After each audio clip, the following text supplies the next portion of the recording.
നമ്മൾ master K അക്കാഡമിയുടെ module 5 ക്ലാസ്സിലേക്ക് സ്വാഗതം. നമ്മൾ ക്വസ്റ്റ്യൻ ഡിസ്കഷനാണ് ചെയ്യുന്നത്. നമ്മുടെ മൊഡ്യൂൾ 5നെ ബേസ് ചെയ്ത് പ്രിപ്പയർ ചെയ്തിട്ടുള്ള ക്വസ്റ്റ്യൻ ബുക്ക്ലെറ്റിലെ ക്വസ്റ്റ്യൻസിനെ തന്നെയാണ് നമ്മൾ ഡിസ്കസ് ചെയ്യുന്നത്, എക്സ്പ്ലെയിൻ ചെയ്യുന്നത്. ഇതിൽ ക്വസ്റ്റ്യൻസ് ഡിസ്കസ് ചെയ്യുന്നത് ഒരേപോലുള്ള ടോപ്പിക്സ് ഒരുമിച്ച് ചെയ്യാനാണ് വിചാരിക്കുന്നത്. അതായത് ചിലപ്പോൾ ക്വസ്റ്റ്യൻസിൻ്റെ ഓർഡർ ഡിഫറെൻ്റ് ആയിരിക്കും, നിങ്ങൾക്ക് ഓർത്തിരിക്കാനായിട്ട് ഒരുമിച്ച് ഇട്ടേക്കുവാണ്. അങ്ങനെ ഒരേ ടോപ്പിക്കിൽ വരുന്നത് ഒരുമിച്ച് ചെയ്തു പോകാൻ വേണ്ടിയിട്ടാണ് അങ്ങനെ ചെയ്തിട്ടുള്ളത്. അപ്പോൾ നമ്മുടെ ഫസ്റ്റ് ക്വസ്റ്റ്യൻ, നമ്മുടെ സിലബസിൽ പറഞ്ഞു വരുന്നത് ഡിഫറെൻറ്റ് സ്പീഷീസിനെ പറ്റിയും പോൾട്രിയിലെ ഡിഫറെൻറ്റ് സ്പീഷീസിനെ പറ്റിയും അതിലെ ഡിഫറെൻറ്റ് ബ്രീഡ്സ്, ക്ലാസ്സസ്, ഇതിനൊക്കെ പറ്റിയാണ്. അപ്പോൾ നമ്മൾ അങ്ങനെയാണ് സ്റ്റാർട്ട് ചെയ്യുന്നത്. പോൾട്രിയിൽ മെയിനായിട്ട് നിങ്ങൾക്കറിയാം ചിക്കൻ, ഡക്ക്, ക്വയൽ, അതുപോലെ ടർക്കി, ഇതൊക്കെയാണ് നമ്മൾ മെയിനായിട്ട് നമ്മുടെ മൊഡ്യൂളിൽ ഡിസ്കസ് ചെയ്യുന്നത്. So the first question, the turkey's snood refers to. Snood എന്ന് പറയുന്ന സ്ട്രക്ചർ ടർക്കിയുടെ എന്താണ് അത് ഇംപ്ലൈ ചെയ്യുന്നത് എന്നാണ്. അപ്പോൾ ഇതിൻ്റെ ഓപ്ഷൻസിൽ കറക്റ്റായിട്ട് വരുന്നത് ഫ്ലഷി പ്രൊട്യൂബറൻസ് എബവ് ദ ബീക്ക്. അപ്പോൾ നമുക്ക് ഇതാണ് ഒരു ടർക്കിയുടെ ഡിഫറെൻ്റ് ആയിട്ടുള്ള പാർട്സ് കാണിക്കുന്നത്. അപ്പോൾ ഇവിടെ നമുക്ക് കാണാം സ്നൂഡി ബീക്കിൻ്റെ അപ്പർ ബീക്കിൻ്റെ മുകളിലായിട്ട് ഒരു ഫ്ലഷി ഗ്രോത്ത്, ഒരു റെഡ് കളേർഡ് ആയിട്ടുള്ള ഒരു ഫ്ലഷി ഗ്രോത്ത് ഉണ്ട്. ഇതിനെയാണ് സ്നൂഡ് എന്ന് പറയുന്നത്. ഇത് കൂടാതെ സ്നൂഡ് കൂടാതെ ഇതിന് കാരങ്കിൾ എന്ന് പറഞ്ഞിട്ടുള്ള ഒരു സ്ട്രക്ചർ ഉണ്ട്. അതായത് ഇവിടെ ഇയർ ലോബ് കാണാം. ഈ ഇയർ ലോബിൻ്റെ താഴെയായിട്ടുള്ള ഈ റെഡ് പിങ്ക് ഫ്ലഷി ഗ്രോത്ത്, ആ ഒരു ഹെഡ് റീജിയനിൽ കാണുന്ന ഈ ഫ്ലഷി ഗ്രോത്ത് ആണ് കാരങ്കിൾ എന്നറിയപ്പെടുന്നത്. ഇത് കൂടാതെ നമ്മുടെ ബേർഡ്സിലൊക്കെ കാണുന്ന പോലെ വാറ്റിൽസ് ഉണ്ട്. പക്ഷേ ഈ വാറ്റിൽസിൻ്റെ സ്ട്രക്ചറിൽ ചെറിയൊരു വ്യത്യാസമുണ്ട്. There is A bright red appendage, ഈ നെക്കിൽ ചേർന്ന് നിന്നിട്ട് ഒരു അപ്പൻഡേജ് ഉണ്ട്. അതാണ് വാറ്റിൽ എന്ന് പറയുന്നത്. പിന്നെ ഇവിടെ ഒരു സ്ട്രക്ചർ കാണാം. ഈ ബ്ലാക്ക് കളറിൽ ഒരു സ്ട്രക്ചർ കാണാം. അതിനെയാണ് ബിയേർഡ് എന്ന് പറയുന്നത്. ബിയേർഡ് എന്ന് പറഞ്ഞാൽ ശരിക്കും ഒരു ബ്ലാക്ക് കളറിലുള്ള ഒരു ഹെയറിൻ്റെ ഗ്രൂപ്പാണ്. ഇത് മെയിനായിട്ട് മെയിൽ ടർക്കീസിലാണ് കാണുന്നത്. മെയിൽ ടർക്കിനെ ടോം ടർക്കി എന്നാണ് പറയുന്നത്. അപ്പോൾ ടോം ടർക്കീസിനെയും ഫീമെയിൽസിനെയും ഡിഫറൻഷിയേറ്റ് ചെയ്യാനുള്ള ഒരു സ്ട്രക്ചറാണ് ബിയേർഡ് എന്ന് പറയുന്നത്. അതുകൂടാതെ ടെയിൽ ഫെതേഴ്സ് മെയിൽസിലും ഫീമെയിൽസിലും വ്യത്യാസമുണ്ട്. മെയിൽസിൽ കുറച്ചും കൂടി പ്രൊമിനൻ്റ് ആയിട്ടുള്ള എടുത്തു നിൽക്കുന്ന ടെയിൽ ഫെതേഴ്സ് ആയിരിക്കും. So here the snood, first question, അതിൻ്റെ ആൻസർ സ്നൂഡ് എന്ന് പറഞ്ഞാൽ ഈ മുകളിലുള്ള ഈ ഫ്ലഷി അപ്പൻഡേജ് ആണ്. ബീക്കിന് മുകളിലുള്ള ഒരു ഫ്ലഷി പാർട്ടിനെയാണ് സ്നൂഡ് എന്ന് പറയുന്നത്. Next, which species of poultry is known for high quality down feathers. Down feathers, നമ്മളുടെ സിലബസിൽ ഫെതേഴ്സ്, ക്രോപ്പ്, അങ്ങനെയുള്ള ഡിഫറെൻ്റ് ആയിട്ടുള്ള പെക്യൂലിയാരിറ്റീസ് പോൾട്രിയുടെ ചോദിക്കുന്നുണ്ട്. അപ്പോൾ അതിൽ ഡൗൺ ഫെതേഴ്സ് എന്താണെന്ന് ആദ്യം മനസ്സിലാക്കണം. അപ്പോൾ 3 ടൈപ്പ് ഓഫ് ഫെതേഴ്സാണ്. ഇത് കുറേ ക്ലാസിഫിക്കേഷൻ ഉണ്ട്, പക്ഷെ ബേസിക്കലി നമ്മൾ 3 ടൈപ്പ് ഫെതേഴ്സാണ് കാണുന്നത്. കോണ്ടൂർ ഫെതർ എന്ന് പറഞ്ഞാൽ ഏറ്റവും പുറമേ നമ്മൾ കാണുന്ന ഫ്ലൈറ്റിനും അതുപോലെ തന്നെ ഇതിൻ്റെ നല്ല കളർഫുള്ളായിട്ട് ഇരിക്കുന്ന അങ്ങനെയുള്ള വലിയ ഫെതേഴ്സിനെയാണ് കോണ്ടൂർ ഫെതേഴ്സ് എന്ന് പറയുന്നത്. അത് തന്നെയാണ് ബോഡി ഫെതേഴ്സ്. അപ്പോൾ കോണ്ടൂർ ഫെതേഴ്സ് മെയിനായിട്ട് ഇവർക്ക് പറക്കാനും അതുപോലെ തന്നെ ഇവരെ നല്ല അട്രാക്റ്റീവായിട്ട് നിർത്തുന്നതിനും ടെമ്പറേച്ചർ, അങ്ങനെ പൊതുവെ പുറത്തു നിന്നുള്ള കാര്യങ്ങളിൽ നിന്നൊക്കെ പ്രൊട്ടക്റ്റ് ചെയ്യുന്നതിനുമാണ് കോണ്ടൂർ ഫെതർ ഉള്ളത്. അത് കൂടാതെയുള്ള നെക്സ്റ്റ് താഴെയായിട്ട് കാണുന്ന ഈ കോണ്ടൂർ ഫെതറിൻ്റെ താഴെയായിട്ട് കാണുന്ന ഒരു സ്ട്രക്ചറാണ് ഡൗൺ ഫെതർ. ഡൗൺ ഫെതർ എന്ന് പറഞ്ഞാൽ വളരെ നേർത്ത, വളരെ വെയിറ്റ് കുറഞ്ഞിട്ടുള്ള ഒരു കൈൻഡ് ഓഫ് ഫെതറാണ്. അപ്പോൾ ഇത് കണ്ടാൽ നമുക്കറിയാം, ഈ ഡൗൺ ഫെതർ നോക്കിയാൽ നമുക്കറിയാം ഇതിൻ്റെ റാച്ചസ് എന്നാണ് പറയുക. അതായത് ഇതിൻ്റെ ഒരു സ്റ്റോക്ക് ഉണ്ടല്ലോ. ഇപ്പോൾ കോണ്ടൂർ ഫെതറിൽ നമ്മൾ നോക്കുകയാണെങ്കിൽ അതിൻ്റെ ഈ ഒരു റാച്ചസ് വളരെ സ്ട്രോങ് ആണ്, വളരെ പ്രൊമിനൻ്റ് ആണ്. ഈ ഡൗൺ ഫെതേഴ്സിലോട്ട് നോക്കുമ്പോൾ ഇതിൻ്റെ റാച്ചസ് വളരെ സ്മൂത്ത് ആയിട്ടുള്ള ഒരു സ്ട്രക്ചറാണ്. അതുപോലെ തന്നെ വളരെ ലൈറ്റ് വെയിറ്റ് ആയിട്ടുള്ള ഒരു സ്ട്രക്ചറുമാണ്.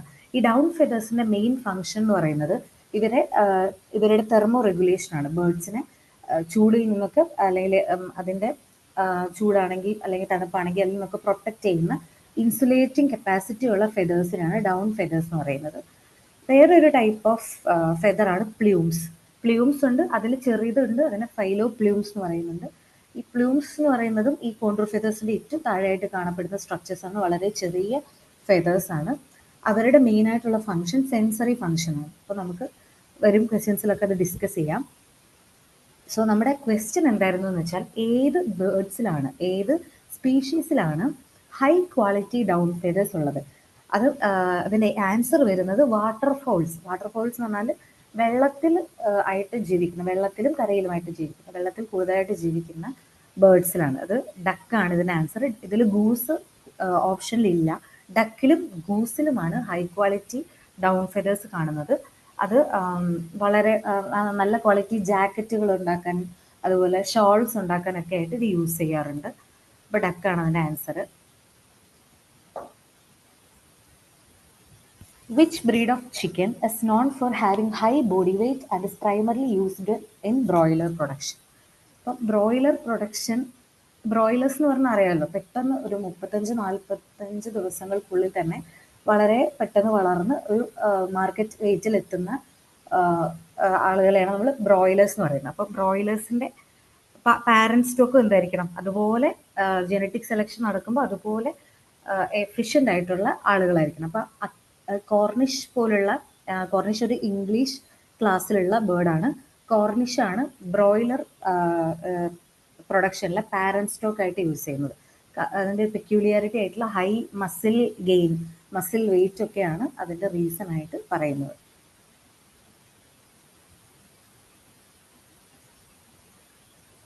Which of the following is a characteristic feature of white Pekin duck? അപ്പോൾ ഡക്സിൽ എക്സോട്ടിക് ഡക്സിൽ ഏറ്റവും വളരെ കോമൺ ആയിട്ടുള്ള ഒരു ബ്രീഡാണ് വൈറ്റ് പെക്കിൻ ഡക്സ്.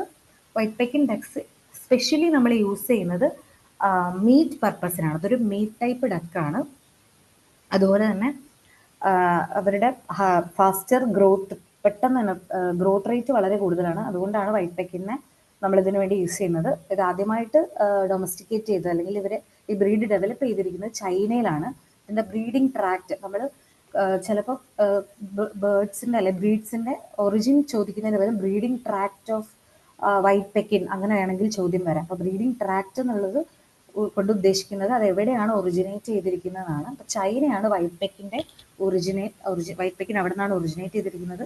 പിന്നെ അത് US വളരെ പോപ്പുലർ ആവുകയും പിന്നെ ഇവരുടെ മീറ്റിന് വേണ്ടിയിട്ട് ഇവരെ ഗ്രോ ചെയ്ത്, അല്ലെ മീറ്റിന് വേണ്ടിയിട്ട് അവരെ മോഡിഫൈ ചെയ്തെടുത്തത് US. അപ്പോൾ ഇതാണ് വൈറ്റ് പെക്കിൻ ഡക്ക്. ടിപ്പിക്കലി ഒരു മീറ്റ് ടൈപ്പ് ഡക്കാണ്. Which of the following is not a commercial layer strain? So ഇതിലേതാണ് മുട്ട ഉൽപ്പാദിപ്പിക്കുന്നതിനായിട്ട് ഡെവലപ്പ് ചെയ്തിട്ടുള്ള സ്ട്രെയിൻ? ഇതിലേതാണ് മുട്ട സ്ട്രെയിൻ അല്ലാത്തത് എന്നാണ് ചോദിച്ചിട്ടുള്ളത്. അപ്പോൾ ഇവിടെ നമുക്ക് രണ്ട് ടേബിളുണ്ട്, layer and broiler strains. Strains എന്ന് പറഞ്ഞാൽ നമ്മുടെ ഒരു പെർട്ടിക്കുലർ പർപ്പസിന് വേണ്ടിയിട്ട് നമ്മൾ ഒരുപാട് ജനറ്റിക് സെലക്ഷൻസ് വഴി, ഇൻബ്രീഡിംഗ് ഒക്കെ വഴി ഡെവലപ്പ് ചെയ്ത് ഏറ്റവും ഒരു മാക്സിമം പ്രൊഡക്ഷൻ, ഒരു പെർട്ടിക്കുലർ പ്രൊഡക്ഷൻ ക്രൈറ്റീരിയയിൽ എത്തിക്കുന്ന ഇതിനെയാണ് നമ്മൾ സ്ട്രെയിൻസ് എന്ന് പറയുന്നത്. അപ്പോൾ ലെയർ സ്ട്രെയിൻസ് എന്ന് പറഞ്ഞാൽ മാക്സിമം ഒരു മുട്ട ഉൽപ്പാദനത്തിനായിട്ട് ഉണ്ടാക്കിയിരിക്കുന്നവ. ബ്രോയിലർ സ്ട്രെയിൻസ് എന്ന് പറഞ്ഞാൽ മാക്സിമം മീറ്റ് പ്രൊഡക്ഷന് വേണ്ടിയിട്ട് ഉണ്ടായിരിക്കുന്നത്. വളരെ കോമൺ ആയിട്ടുള്ള, ഇത് വളരെ സാധ്യതയുള്ളൊരു ചോദ്യമാണ് സ്ട്രെയിൻസ്. അപ്പോൾ ഈ സ്ട്രെയിൻസ് നന്നായിട്ട് പഠിച്ചിരിക്കുക. അതുപോലെ തന്നെ ഹൈലൈൻ, ലോഗ്മാൻ, ബാബ്കോക്ക്, BV300, BV380, ബൊവാൻസ്, ഇതൊക്കെയാണ് വളരെ കോമൺ ആയിട്ടുള്ള ലെയർ സ്ട്രെയിൻസ്. ബ്രോയിലർ സ്ട്രെയിൻസിലേക്ക് വരുമ്പം Cobb, Ross, Hubbard, Arbor Acres, Vencobb, Sasso. Sasso ഒരു സ്ലോവർ ഗ്രോയിങ് ആയിട്ടുള്ള ബ്രോയിലർ ടൈപ്പാണ്, സ്ട്രെയിനാണ്. അപ്പോൾ ഇതിൽ ആൻസർ വരുന്നത് നമുക്കറിയാം. ഇവിടെ ക്വസ്റ്റ്യനിലേക്ക് നോക്കിക്കഴിഞ്ഞാൽ BV300, ISA ആൻഡ് ലോക്മാൻ ഇതൊക്കെ ലെയർ സ്ട്രെയിൻസ് ആണ്. ഹബാർഡ് ഒരു ബ്രോയിലർ സ്ട്രെയിനാണ്. Which Indian duck breed is classified as a native egg type breed? So ഇതിൽ നേറ്റീവ് എഗ് ടൈപ്പ് ബ്രീഡ് ഏതാണെന്ന് ചോദിച്ചിരിക്കുന്നത്. അപ്പോൾ നമ്മുടെ ഇന്ത്യയിൽ ബ്രീഡ്സിനെ അംഗീകരിക്കാനായിട്ട് NABGR എന്ന് പറഞ്ഞിട്ട് ഒരു ഏജൻസി ഉണ്ട്. അപ്പോൾ ആ ഏജൻസിയുടെ ക്രൈറ്റീരിയാസ് വെച്ചിട്ടാണ് ഒരു പെർട്ടിക്കുലർ ബ്രീഡിനെ അവർ അംഗീകരിക്കുന്നത്. ഒരുപാട് ക്രൈറ്റീരിയാസ് ചേർന്നിട്ട്. അപ്പോൾ കുട്ടനാട് ഒരു ഇന്ത്യൻ ഡക്ക് ബ്രീഡാണ്, പക്ഷെ അത് റെക്കഗ്നൈസ്ഡ് ബ്രീഡല്ല. അതുപോലെ നാഗേശ്വരി കുട്ടനാട് നമുക്കറിയാമല്ലോ, ചാര ചെമ്പല്ലിയൊക്കെ ഉൾപ്പെടുന്ന കേരളത്തിൽ നിന്നുള്ള ഒരു ബ്രീഡ്. നാഗേശ്വരി ഒരു ഐഡന്റിഫൈഡ് ബ്രീഡാണ്. നാഗേശ്വരി ആസാമിൽ നിന്നുള്ള ഒരു ബ്രീഡാണ്. അത് ഒരു egg type native Indian egg type ബ്രീഡാണ് നാഗേശ്വരി. അടുത്ത ഓപ്ഷനിൽ വരുന്ന ആള് മസ്കവിയാണ്. മസ്കവി നമുക്കറിയാം, മണിത്താറാവ് എന്നാണ് അതിനെ മലയാളത്തിൽ വിളിക്കുന്നത്. മണിത്താറാവ്. മസ്കവി മറ്റു ഡക്സിൽ നിന്നൊക്കെ ഡിഫറെൻ്റ് ആയിട്ടുള്ള ഒരു ഡക്കാണ്. കൂടുതലായിട്ട് മീറ്റിനൊക്കെ ആയിട്ട് യൂസ് ചെയ്യുന്നതാണ്. അത്ര നല്ല എഗ് ലെയേഴ്സ് അല്ല അവർ. അതുപോലെ അടുത്ത ഓപ്ഷൻ വരുന്നത് വൈറ്റ് പെക്കിൻ. വൈറ്റ് പെക്കിൻ നമ്മളിപ്പോൾ ഡിസ്കസ് ചെയ്തു, ഒരു മീറ്റ് ടൈപ്പ് ഡക്കാണ്, ചൈനയിൽ നിന്ന് ഒറിജിനേറ്റ് ചെയ്തിട്ടുള്ള. നമ്മുടെ question native egg type breed ആയിരുന്നു. സോ നാഗേശ്വരി ആണ് ഇതിൻ്റെ answer. Which of the following quail strains is developed in India for better meat production? So ഇതിൻ്റെ ആൻസർ വൈറ്റ് ജംബോ ആണ്. ഇതൊരു ക്വെൽ സ്ട്രെയിൻ ആണ്. ഇതിൽ നമുക്ക് പേൾ അതുപോലെ തന്നെ ഫാറോ ഒക്കെ കാണാം. ഈ പേൾ ഫാറോയും എഗ് ടൈപ്പ് ആയിട്ടുള്ള ക്വയൽസ് ആണ്. പേൾ നമ്മുടെ ഈ പേൾ എന്നൊക്കെ പറയുന്നത് സെൻട്രൽ ഏവിയൻ റിസർച്ച് ഇൻസ്റ്റിറ്റ്യൂട്ട് ഉണ്ട്. നമ്മൾ ഇന്ത്യയിൽ പൗൾട്രി റിസർച്ചിനായിട്ട് ഉള്ളൊരു ഏറ്റവും പ്രീമിയം ആയിട്ടുള്ള ഒരു ഇൻസ്റ്റിറ്റ്യൂട്ടാണ് സെൻട്രൽ ഏവിയൻ റിസർച്ച് ഇൻസ്റ്റിറ്റ്യൂട്ട്. അത് ഉത്തർപ്രദേശിലെ ഇസത് നഗറിലാണ് സ്ഥിതി ചെയ്യുന്നത്. അപ്പോൾ അവിടെ ഡെവലപ്പ് ചെയ്തിട്ടുള്ള ഒരു വെറൈറ്റിയാണ് ഈ ക്യാരി പേൾ. ക്യാരി എന്നാണ് CARI എന്നുള്ളത് ഈ സെൻട്രൽ ഏവിയൻ റിസർച്ച് ഇൻസ്റ്റിറ്റ്യൂട്ടിൻ്റെ ഷോർട്ട് ഫോം ആണ്. അപ്പോൾ അവിടെയാണ് ഈ പേൾ ഡെവലപ്പ് ചെയ്തിരിക്കുന്നത്. ഈ ഫറോ എന്ന് പറയുന്നത് ഒരു വൈൽഡ് ടൈപ്പ് ഓഫ് കോയിലാണ്. ആൻഡ് അത് കൂടുതലും എഗ് ലേയിങ് ആണ്. പിന്നെ കോർട്ടോണിക്സ് ടെക്സൻ എന്ന് പറയുന്നത് ഒരു മീറ്റ് ടൈപ്പ് കോയിൽ തന്നെയാണ്, ബട്ട് അത് US ഡെവലപ്പ് ചെയ്തിട്ടുള്ളതാണ്. സോ ഇതിൻ്റെ ആൻസർ വരുന്നത് വൈറ്റ് ജംബോ ആണ്. ഞാൻ ഡിഫറെൻറ്റ് ടൈപ്സ്, ഒരു ബേസിക്, മീഡിയം, ടഫ് ക്വസ്റ്റ്യൻസ് ഒക്കെ ഇതിലുണ്ട്. അപ്പോൾ ഇതൊരു കൈൻഡ് ഓഫ് ഒരു ടഫ് ക്വസ്റ്റ്യൻ ആണ്. സോ അടുത്തത്, which duck breed has a unique hissing sound and is less vocal than other ducks? So ഇവിടെ ഈ പടത്തിൽ കാണിച്ചിരിക്കുന്ന ആൾ, അതാണ് മസ്കവിയാണ് ഇതിൻ്റെ ആൻസർ. മസ്കവി, നമുക്ക് ആദ്യം ഓരോ ഓപ്ഷൻസും ഡിസ്കസ് ചെയ്യാം. ഇന്ത്യൻ റണ്ണർ എന്ന് പറയുന്നത് ഒരു ഡക്ക് ബ്രീഡാണ്. അത് കുറച്ചും കൂടെ ഇന്തോനേഷ്യയിൽ ഡെവലപ്പ് ചെയ്തിട്ടുള്ള ഒരു ബ്രീഡാണത്. കുറച്ചും കൂടെ അപ്രൈറ്റ് പോസ്ചറുള്ള ഒരു ബ്രീഡാണ്. കാക്കി ക്യാമ്പൽ ഒരു എഗ് ടൈപ്പ് ആയിട്ടുള്ള ഡക്കാണ്. വൈറ്റ് പെക്കിൻ മീറ്റ് ടൈപ്പ് ആയിട്ടുള്ള ഡക്കാണ്, നമ്മൾ നേരത്തെ ഡിസ്കസ് ചെയ്തു. അപ്പോൾ ഇതിന് മസ്കവിക്ക് ഒരു പ്രത്യേകതയുണ്ട്. മസ്കവിയുടെ സയൻറ്റിഫിക് നെയിം വരുന്നത് കരീന മൊഷാറ്റ എന്നാണ്. ശരിക്കും നമ്മുടെ നോർമൽ ഡക്സിൻ്റെ സയൻറ്റിഫിക് നെയിം അനസ് പ്ലാറ്റിറിങ്കസ് എന്നാണ്. അപ്പോൾ ഇവരുടെ ജീനസ് കരൈന ആണ്. പക്ഷെ domestic duck derived from Anas species. അതുപോലെ തന്നെ ഇവർക്ക് സ്ട്രക്ചേഴ്സിലൊക്കെ ഡിഫറൻസ് ഉണ്ട്. നമ്മുടെ ക്വസ്റ്റ്യൻ എന്തായിരുന്നു? യുണീക്ക് ഹിസ്സിങ് സൗണ്ട് അല്ലേ. പൊതുവെ ഡക്സിൻ്റെ സൗണ്ട് ക്വാക്ക് സൗണ്ടാണ്. സോ ഇവർ കുറച്ചും കൂടെ ഹിസ്സസ് എന്ന് പറഞ്ഞാൽ കുറച്ചും കൂടി സോഫ്റ്റ് ആയിട്ടുള്ള ഒരു സൗണ്ട് എന്നാണ് അർത്ഥം. അപ്പോൾ ഹിസ് ചെയ്യുന്നതാണ്. പിന്നെ അത് കൂടാതെ ഇവർക്ക് വി കൻ സി കാരങ്കിൾസ് എന്ന് പറഞ്ഞ സ്ട്രക്ചർ ഇവിടെ നമുക്ക് അതിൻ്റെ ഫേസിലായിട്ട് ഇവിടെ ഒരു റെഡ് കളേർഡ് സ്ട്രക്ചേഴ്സ് കാണാം. സോ ഇതാണ് കാരങ്കിൾസ് എന്ന് പറയുന്നത്. അത് കൂടാതെ they have a very good brooding ability. അവർ കുറച്ചുകൂടെ നല്ല ഗുഡ് മെറ്റേണൽ ഇൻസ്റ്റിങ്ക്റ്റ് ഉള്ള ആളുകളാണ്. അപ്പോൾ അവർ നന്നായിട്ട് അടയിരിക്കാൻ കഴിവുള്ള ഒരു ബ്രീഡാണ്. അതുപോലെ നന്നായിട്ട് പെർച്ച് ചെയ്യും. പൊതുവെ ഡക്സ് പെർച്ചിങ് എന്ന് പറഞ്ഞാൽ അവർ നല്ല ഹൈറ്റ് ഉള്ള, അല്ലെങ്കിൽ മരത്തിലൊക്കെ കയറി നിൽക്കുക, അല്ലെങ്കിൽ ചില്ലകളിലൊക്കെ കയറി നിൽക്കുക, അങ്ങനെയുള്ള അവരുടെ ക്ലോസ് വെച്ചിട്ട് ഇങ്ങനെ സ്ട്രോങ് ക്ലോസ്, അതൊരു മുന്നത്തെ വൈൽഡ് ബേർഡ്സിലൊക്കെ ഉണ്ടായിരുന്ന അവരുടെ ജനറ്റിക്കലി അവർക്ക് കിട്ടിയിരിക്കുന്ന ഒരു എബിലിറ്റിയാണ്. അത് അവരുടെ സ്ട്രെസ് റിലീഫിന് വേണ്ടിയിട്ടുള്ള ഒരു ഇതാണ്. ഹൈറ്റ് ഉള്ള ഇതിലൊക്കെ കയറി നിൽക്കുക, മുന്നേ പ്രിഡേറ്റേഴ്സിൽ നിന്നും രക്ഷപ്പെടാനൊക്കെ ആയിട്ടായിരുന്നു ഈ പേർച്ചിങ് അവർ യൂസ് ചെയ്തിരുന്നത്. അപ്പോൾ അങ്ങനെ നന്നായിട്ട് പേർച്ചിങ് എബിലിറ്റി ഉള്ള ഒരു ഡക്കാണ്. പൊതുവെ ഡക്സ് പേർച്ച് ചെയ്യാറില്ല. പിന്നെ ഇതിൻ്റെ വേറൊരു പ്രധാനപ്പെട്ട പ്രത്യേകത, ഒരു ക്വസ്റ്റ്യൻ പോയിന്റ് ഓഫ് വ്യൂവിൽ ഇതിൻ്റെ ഏറ്റവും പ്രധാനപ്പെട്ട പ്രത്യേകത ഇതിൻ്റെ ലോങ്ങർ ഇൻക്യുബേഷൻ പീരീഡാണ്. 35 ദിവസമാണ്. ഡക്സിൽ മെയിനായിട്ടും 28 ദിവസമാണ് നമ്മൾ കാണുന്നത്. പക്ഷേ മസ്കവി ഡക്സിൽ 35 ദിവസമാണ്. അത് കൂടാതെ ഇവരുടെ മീറ്റ് കുറച്ചുകൂടെ ഡാർക്കറാണ്, നോർമൽ ഡക്ക് മീറ്റിനേക്കാളും ഡാർക്കറാണ്, ലീനറാണ്, ഫാറ്റ് കണ്ടന്റ് കുറവാണ്. പൊതുവെ ഇവർ ഗുഡ് ബ്രൂഡിംഗ് ആണെന്ന് നമ്മൾ പറഞ്ഞല്ലോ. അതായത് അടയിരിക്കുന്ന ഡക്സ് ആണ് മസ്കവി ഡക്സ്. അപ്പോൾ brooding is opposite to their ability to lay eggs.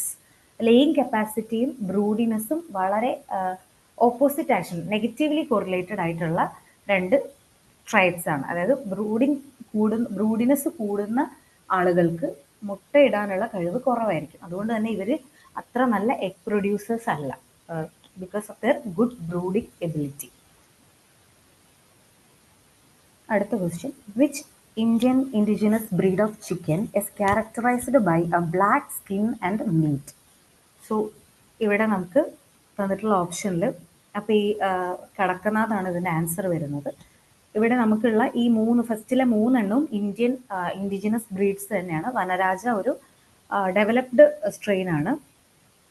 Aseel Nicobar Andaman Nicobar ആണ്. അസീൽ ആന്ധ്ര ആൻഡ് തമിഴ്നാടു. കടക്കനാഥിൻ്റെ ഒറിജിൻ ബ്രീഡിംഗ് ട്രാക്ട് എന്ന് പറയുന്നത് മധ്യപ്രദേശാണ്. അപ്പോൾ നമുക്ക് ഇതാണ് കടക്കനാഥിൻ്റെ ഒരു പെക്യൂലിയാരിറ്റി നമ്മൾ ഈ ക്വസ്റ്റ്യനിൽ കണ്ട പോലെ black skin and black meat ആണ്. കാരണം ഇവർക്ക് ഒരു പ്രത്യേക കണ്ടീഷൻ ഉണ്ട്, ഒരു ജനറ്റിക് കണ്ടീഷനാണ്. അതിന് ഫൈബ്രോമെലനോസിസ് എന്നാണ് കണ്ടീഷന് പറയുന്നത്. അതായത് മെലാനിൻ പിഗ്മെന്റ് അധികമായിട്ട് ഡെപ്പോസിറ്റ് ചെയ്യുക. അപ്പോൾ അതിൽ ഒരുപാട് മെഡിസിനൽ പ്രോപ്പർട്ടീസ് ഒക്കെ ഇതിൻ്റെ മീറ്റിനുണ്ടെന്നാണ് പറയപ്പെടുന്നത്. അതുകൊണ്ട് തന്നെ ഇതിനെ വേറെ വിളിക്കുന്ന പേര് ഫൗൾ ഹാവിങ് ബ്ലാക്ക് ഫ്ലഷ് എന്നുള്ള അർത്ഥത്തിൽ കാലി മാസി എന്ന് വിളിക്കാറുണ്ട്. ആൻഡ് വേറൊരു പ്രധാനപ്പെട്ട പ്രത്യേകത, GI ടാഗ് ഉള്ള ഒരു ബ്രീഡാണ്. ഇതിൻ്റെ മീറ്റിന് ഒരു GI ടാഗ് ഉണ്ട്. GI ടാഗ് എന്ന് പറഞ്ഞാൽ ജിയോഗ്രഫിക്കൽ ഇൻഡിക്കേഷൻ. ഒരു പർട്ടിക്കുലർ ഏരിയയിൽ നിന്നുമാണ് ഇത് വരുന്നതെന്നും അത് ആ ഒരു ഏരിയയുടെ പ്രത്യേകതയുള്ള ബ്രീഡാണ് എന്നാണ് അത് ഇൻഡിക്കേറ്റ് ചെയ്യുന്നത്. ഇപ്പം നമ്മൾ ജീരകശാല അരിയൊക്കെ GI ടാഗ് ഉള്ള ഇതാണ്, അതായത് ആ ഒരു ഏരിയയിൽ മാത്രം കാണുന്ന എന്നുള്ള അർത്ഥത്തിൽ. അതുകൊണ്ട് GI ടാഗ് ഉള്ള ഒരു ബ്രീഡ് ഏതാണ്, അതിൻ്റെ ബ്രീഡ് മീറ്റ് ഏതാണെന്ന് ചോദിച്ചാൽ കടക്കനാഥാണ് അതിൻ്റെ ആൻസർ. അപ്പോൾ ഇവരുടെ കോംബ് വാറ്റിൽസ് ഇതിനൊക്കെ ഒരു പർപ്പിൾ കളറായിരിക്കും. ഇത് കംപ്ലീറ്റ് ബ്ലാക്കിഷ് അല്ല, ഇത് കുറച്ചും കൂടി ഒരു പർപ്പിൾ കളറാണ്. പർപ്പിൾ ബ്ലാക്ക് കൂടി ചേർന്നിട്ടുള്ള ഒരു കളറാണ്. Which duck breed is known for upright walking posture and penguin-like appearance? So ഇവിടെ മസ്കവി നമ്മൾ പറഞ്ഞു. ഇതിൽ നമ്മൾ ഈ ഓപ്ഷൻസിൽ നമ്മൾ മസ്കവി കണ്ടു കഴിഞ്ഞു. Khaki Campbell is an egg type, white Pekin is meat type. Here the answer is Indian runner. We can see ഈ ചിത്രത്തിൽ കാണുന്ന പോലെ കുറച്ചുകൂടി നിവർന്ന് നിൽക്കുന്ന പോലെയാണ് നമുക്ക് ഈ ഡക്കിനെ കാണുമ്പം. They stand direct like penguins rather than waggling. അപ്പോൾ ഇതിൻ്റെ പെൻഗ്വിൻ ലൈക്ക് പോസ്ചർ എന്നാണ് ഇതിനെ പറയുന്നത്. ഇത് ഇന്ത്യൻ റണ്ണർ എന്ന് കേൾക്കുമ്പോൾ അതിൻ്റെ ഒറിജിൻ ഇന്ത്യ ആണെന്ന് തെറ്റിദ്ധരിക്കരുത്. അത് ഇന്തോനേഷ്യൻ ഐലൻഡ്സിൽ നിന്ന്, ജാവ പോലുള്ള ഇന്തോനേഷ്യൻ ഐലൻഡ്സിലാണ് ഇതുണ്ടായിട്ടുള്ളത്. ഒരു average egg production is 176 egg per year. Next question, which characteristic distinctly differentiate Plymouth Rock from other American breeds? So here we can see ഇതാണ് പ്ലിമത്ത് റോക്ക്. ഇതിൻ്റെ ഒരു പ്രത്യേക കണ്ടീഷൻ ഉണ്ട്. അവരുടെ ഈ ഒരു ഫെദർ പാറ്റേണിനെ നമ്മൾ ബാറിങ് എന്നാണ് വിളിക്കുന്നത്. ഇത് കൂടാതെ ഇതിന് ഒരുപാട് ടൈപ്പ് ഫെദർ പാറ്റേൺസ് ഉണ്ട്, പക്ഷെ ബാറിങ് വളരെ പ്രൊമിനൻ്റ് ആയിട്ടുള്ള ഒരു ബ്രീഡ് പ്ലിമത്ത് റോക്ക് ആണ്. അപ്പം നമ്മൾ ക്ലാസ്സസ് പഠിച്ചിട്ടുണ്ടല്ലേ, മൊഡ്യൂൾ 5 നമ്മൾ American class, English class, Mediterranean class, Asiatic class എന്ന് പറഞ്ഞിട്ട് ഡിഫറെൻറ്റ് ക്ലാസ്സസ് ഓഫ് പൗൾട്രി പഠിച്ചിട്ടുണ്ട്. Based on their geographical location ഇവർക്കൊക്കെ ഓരോ സിമിലർ ആയിട്ടുള്ള ക്യാരക്ടറിസ്റ്റിക്കാണ് ഉണ്ടാവുക. അപ്പോൾ അമേരിക്കൻ ബ്രീഡ്സിലുള്ള എല്ലാത്തിനും ഒരുപോലെയുള്ള ക്യാരക്ടേഴ്സ് ആയിരിക്കും.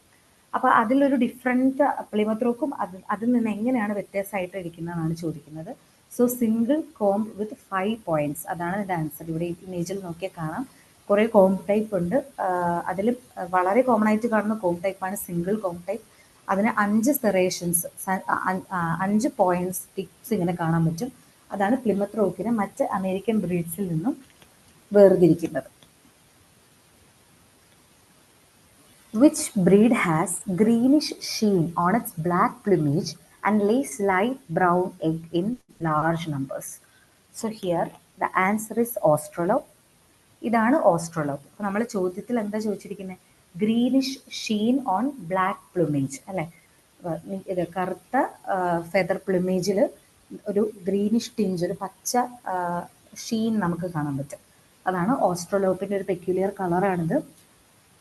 So and it's very known for its soft black plumage. അതൊരു ഡുവൽ പർപ്പസ് ബ്രീഡാണ്.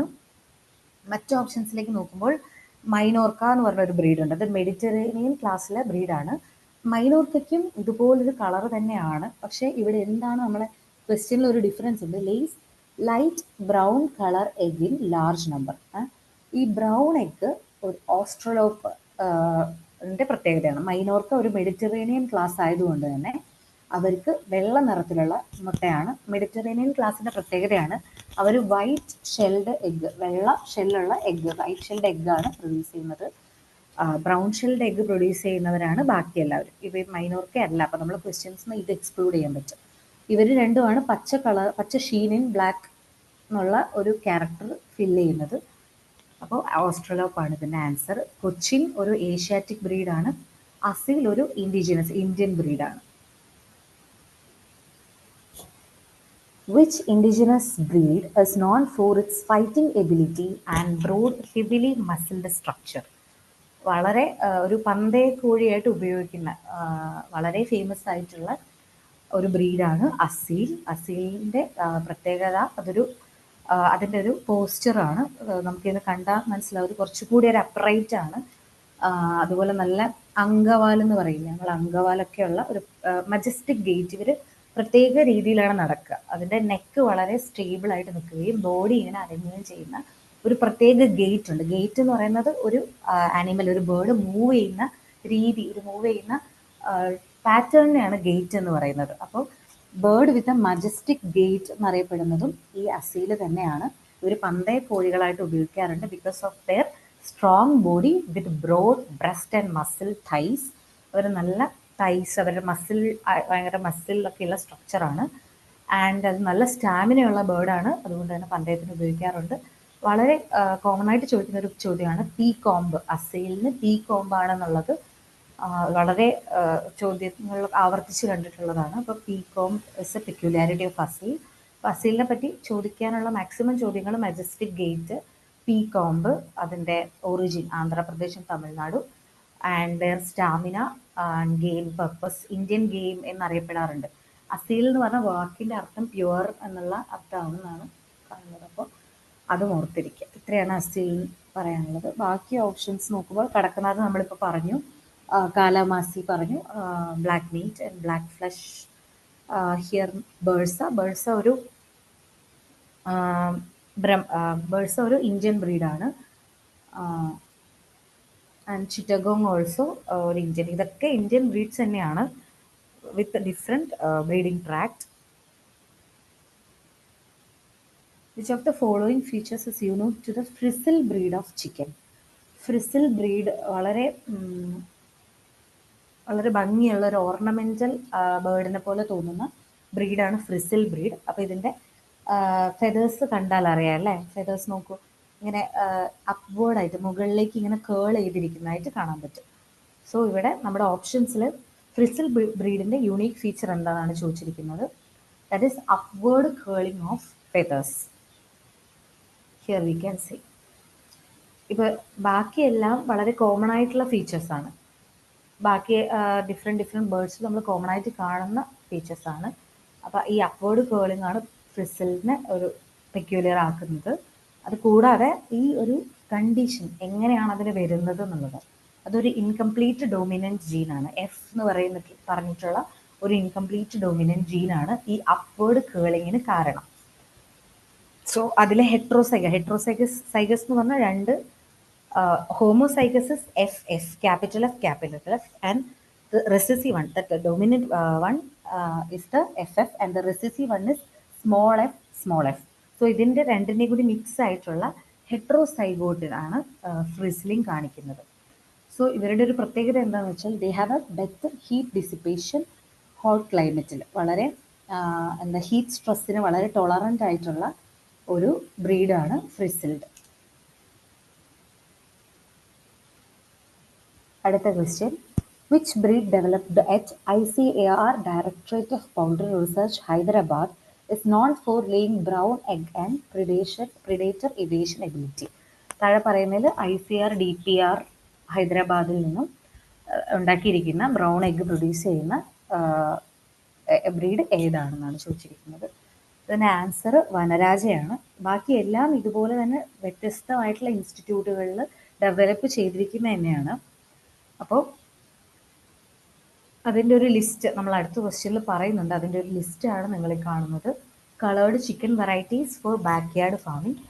മെയിനായിട്ട് ഇന്ത്യൻ ബാക്ക്യാർഡ് ഫാമിങ്ങിനെ ശക്തിപ്പെടുത്താനായിട്ട് ഇന്ത്യയിലെ വിവിധ ഇൻസ്റ്റിറ്റ്യൂട്ടുകൾ റിലീസ് ചെയ്തിരിക്കുന്ന ബ്രീഡ്സ് ആണ്, ടൈപ്സ് ആണ് ആക്ച്വലി ഇവർ. നന്ദനം ചിക്കൻ അത് ചെന്നൈ തമിഴ്നാട്ടിൽ നിന്നാണ് ഡെവലപ്പ് ചെയ്തിരിക്കുന്നത്. Giriraja developed from Bangalore. Swarnadhara from Karnataka and Vanaraja and Gramapriya from ICR Hyderabad, directorate of poultry research Hyderabad. So നമ്മുടെ ആൻസർ വനരാജയാണ്. ഇതൊരു മൾട്ടി കളേർഡ് ആയിട്ടുള്ള ബ്രീഡാണ്. പൊതുവെ ബാക്ക്യാർഡ് ഫാമിങ്ങിനായി ഡെവലപ്പ് ചെയ്യുന്ന എല്ലാ ബേർഡ്സും മൾട്ടി കളേർഡ് ആയിരിക്കും. കാരണം അവിടെ നമ്മൾ ചിക്കിച്ചകഞ്ഞ് കഴിക്കാൻ വിടുകയാണ്. അപ്പോൾ പ്രിഡേറ്റേഴ്സിൽ നിന്നൊക്കെ രക്ഷപ്പെടാനായിട്ട് ഈ ഡിഫറെൻറ്റ് കളേഴ്സിൽ ആയിട്ട് വരുന്നത് അവരെ സഹായിക്കും. അതുകൊണ്ട് മൾട്ടി കളേർഡ് ബേർഡ്സ് ആണ് കൂടുതലായിട്ടും ഡെവലപ്പ് ചെയ്തിരിക്കുന്നത്. അടുത്ത question, which among the following is the origin of Nandanam chicken strain? അപ്പോൾ നമ്മൾ കുറച്ചു മുന്നേ പറഞ്ഞു Nandanam chicken is from Nandanam chicken 1 and Nandanam chicken 2 ഉണ്ട്. നന്ദനം ചിക്കൻ 2 കുറച്ചുകൂടെ ബ്രോയിലർ ടൈപ്പാണ്. Nandanam chicken 1 is produced by Thanuvas. Thanuvas means Tamil Nadu Veterinary and Animal Science University ആണ്. And ഇവിടെ നമ്മൾ നേരത്തെ പറഞ്ഞിരുന്നു central avian research institute Izzat Nagar അവർ റിലീസ് ചെയ്തിരിക്കുന്ന ഏതൊരു ബ്രീഡിൻ്റെ കൂടെയും CARI എന്ന് ചേർത്ത് കാണാൻ പറ്റും നമുക്ക്. അപ്പോൾ carry pearl, carry Uttam, carry Ujjwal, ഇതൊക്കെ ക്യാരി ഡെവലപ്പ് ചെയ്തിരിക്കുന്ന ഡിഫറെൻറ്റ് ക്വയൽ സ്ട്രെയിൻസ് ആണ്. ICR DPR ഹൈദരാബാദ് ഡെവലപ്പ് ചെയ്തിട്ടാണ് കുറച്ച് മുന്നേ നമ്മൾ ഡിസ്കസ് ചെയ്തിട്ടുള്ള വനരാജ. അതുകൂടാതെ കേരള അഗ്രികൾച്ചർ യൂണിവേഴ്സിറ്റി ഡെവലപ്പ് ചെയ്തിട്ടുള്ളതാണ് ഗ്രാമശ്രീ. അതുപോലെ അതുല്യ ILM 90 അത് Kerala veterinary and animal sciences യൂണിവേഴ്സിറ്റിയാണ് ഡെവലപ്പ് ചെയ്തിരിക്കുന്നത്. ഇവിടെ നമുക്ക് കാണാം ഗ്രാമപ്രിയ, 3 എണ്ണമാണ് ഒരുപോലെ പേര് വരുന്നത്. ഗ്രാമപ്രിയ, ഗ്രാമലക്ഷ്മി ആൻഡ് ഗ്രാമശ്രീ. അതിൽ ഗ്രാമപ്രിയ ഡെവലപ്പ് ചെയ്തിരിക്കുന്നത് ഹൈദരാബാദിലെ ഡയറക്ടറേറ്റ് ഓഫ് പൗൾട്രി റിസർച്ച്, അതിന് നമ്മൾ ഷോർട്ടാക്കി DPR എന്നാണ് വിളിക്കുന്നത്. അപ്പോൾ ഹൈദരാബാദ് DPR ഹൈദരാബാദാണ് ഗ്രാമപ്രിയ റിലീസ് ചെയ്തിരിക്കുന്നത്. ഗ്രാമലക്ഷ്മി റിലീസ് ചെയ്തിരിക്കുന്നത് KAU കേരള അഗ്രികൾച്ചർ യൂണിവേഴ്സിറ്റി തൃശ്ശൂരാണ്. അതിന് ശേഷമാണ് ഗ്രാമശ്രീ ഡെവലപ്പ് ചെയ്തിരിക്കുന്നത്. Kerala veterinary and animal sciences യൂണിവേഴ്സിറ്റിയാണ് ഗ്രാമശ്രീ ഡെവലപ്പ് ചെയ്തിട്ടുള്ളത്.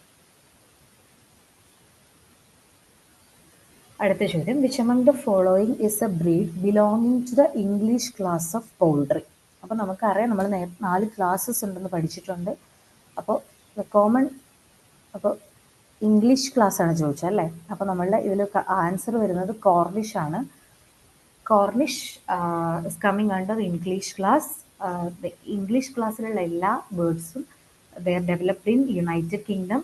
അവരുടെ ബോഡി കുറച്ചും കൂടി ഹെവി ബോഡീഡ് ആയിട്ടുള്ള മസ്കുലാർ ബേർഡ്സ് ആണ്. അപ്പോൾ നേരത്തെ ഒരു ക്വസ്റ്റ്യൻ നമ്മൾ ഡിസ്കസ് ചെയ്തിരുന്നു, ബ്രോയിലർ പ്രൊഡക്ഷന് വേണ്ടി പാരന്റ് സ്റ്റോക്ക് ആയിട്ട് ഉപയോഗിക്കുന്ന ബ്രീഡ് ഏതാണെന്ന് ചോദിച്ചിരുന്നു. അതിൻ്റെ ആൻസർ കോർണിഷ് ആയിരുന്നു. അതിൻ്റെ കാരണം അവരുടെ ഹെവിലി ബോഡീഡ് ആയിട്ട് അല്ലെങ്കിൽ മസ്കുലാർ നേച്ചറാണ്. മോസ്റ്റ്ലി സിംഗിൾ കോംബാണ്. പക്ഷേ ഇവിടെ ഒരു എക്സെപ്ഷൻ ഉണ്ട്. പൊതുവെ ഇംഗ്ലീഷ് ക്ലാസ്സിലുള്ള മിക്ക വേർഡ്സും സിംഗിൾ കോംബാണ്. പക്ഷേ നമ്മുടെ കോർണിഷിന് കോംബ് ടൈപ്പ് ഇവിടെ നോക്കിയാൽ കാണാം. നമ്മൾ ഇതുവരെ കണ്ട സിംഗിൾ കോംബ് അല്ല അല്ലേ? ഈ ഒരു കോംബിന് നമ്മൾ പി കോംബ് എന്നാണ് പറയുന്നത്. അപ്പോൾ അതൊരു ചോദ്യമാവാം. പി കോംബ്, കോർണിഷ് അതൊരു എക്സെപ്ഷൻ ആണ്. ഇംഗ്ലീഷ് ക്ലാസ്സിലെ എക്സെപ്ഷൻ ആണ് Cornish is having a pea comb.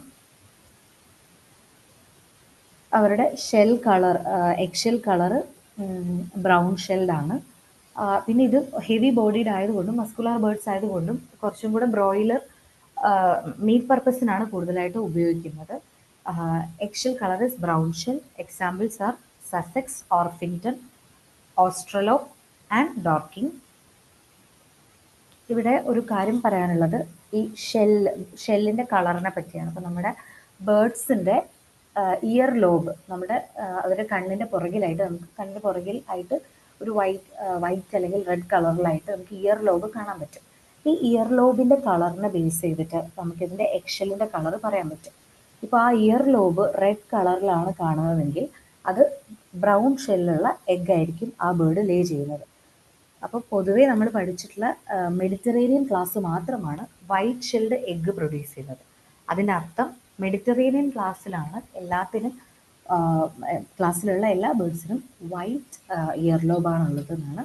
ഇവിടെ brown shelled egg, that means they have A red coloured year lobe. Next is, which is the most popular breed from Mediterranean class known for high egg production. So അടുത്ത ഒരു class Mediterranean class ആണ്. Mediterranean ക്ലാസ്സിൻ്റെ peculiarities നോക്കാം. അവരുടെ പേര് വന്നിരിക്കുന്ന, നമുക്കറിയാം ഇത് ജോഗ്രഫിക്കൽ ലൊക്കേഷനെ ബേസ് ചെയ്തിട്ടാണ് ഇതിനെ തരംതിരിച്ചിരിക്കുന്നത്. അപ്പം മെഡിറ്ററേനിയൻ സീയുടെ ചുറ്റുമായിട്ട് കാണപ്പെടുന്ന രാജ്യങ്ങൾ, ഇറ്റലി, സ്പെയിൻ പോലുള്ള രാജ്യങ്ങളിൽ നിന്ന് ഡെവലപ്പ് ചെയ്തിട്ടുള്ള ബേർഡ്സ് ആണ് ഈ ക്ലാസ്സിൽ വരുന്നത്. നമ്മൾ ഇംഗ്ലീഷ് ക്ലാസ്സിൽ പറഞ്ഞിരുന്നു അവർ കുറച്ചും കൂടെ വെയിറ്റ് ഉള്ള ഹെവി ബോഡീഡ് ആയിട്ടുള്ള ബേർഡ്സ് ആണ്. പക്ഷേ മെഡിറ്ററേനിയൻ ക്ലാസ്സിലെ ബേർഡ്സ് കുറച്ചുകൂടെ small to medium sized body ആയിരിക്കും. അതുകൊണ്ട് തന്നെ ഇവരുടെ സെക്ഷൽ മെച്യൂരിറ്റി, അവരുടെ sexual maturity will be too early, കുറച്ചും കൂടെ നേരത്തെ ആയിരിക്കും. And they are good egg producers, excellent egg production, so they are excellent layers. And നമ്മൾ നേരത്തെ പറഞ്ഞ പോലെ വൈറ്റ് ഷെൽഡ് എഗ്ഗാണ് അവർ പ്രൊഡ്യൂസ് ചെയ്യുന്നത്. നമ്മൾ പറഞ്ഞു വൈറ്റ് ഇയർ ലോബ് ആണെങ്കിൽ വൈറ്റ് ഷെൽഡ് എഗ് ആയിരിക്കും. അപ്പോൾ വൈറ്റ് ഷെൽഡ് എഗ്ഗ് പ്രൊഡ്യൂസ് ചെയ്യുന്നത് ഈ മെഡിറ്ററേനിയൻ ക്ലാസ്സിൻ്റെ പെക്യൂലിയാരിറ്റിയാണ്. കൂടുതലായിട്ടും നമുക്ക് comb type large single combs ആണ് അവരുടെ കോംബ് ടൈപ്പ് വരുന്നത്. And they have a poor broodiness, അവരുടെ ബ്രൂഡിങ് എബിലിറ്റി, അവരത്ര നന്നായി അടയിരിക്കുന്നവരല്ല.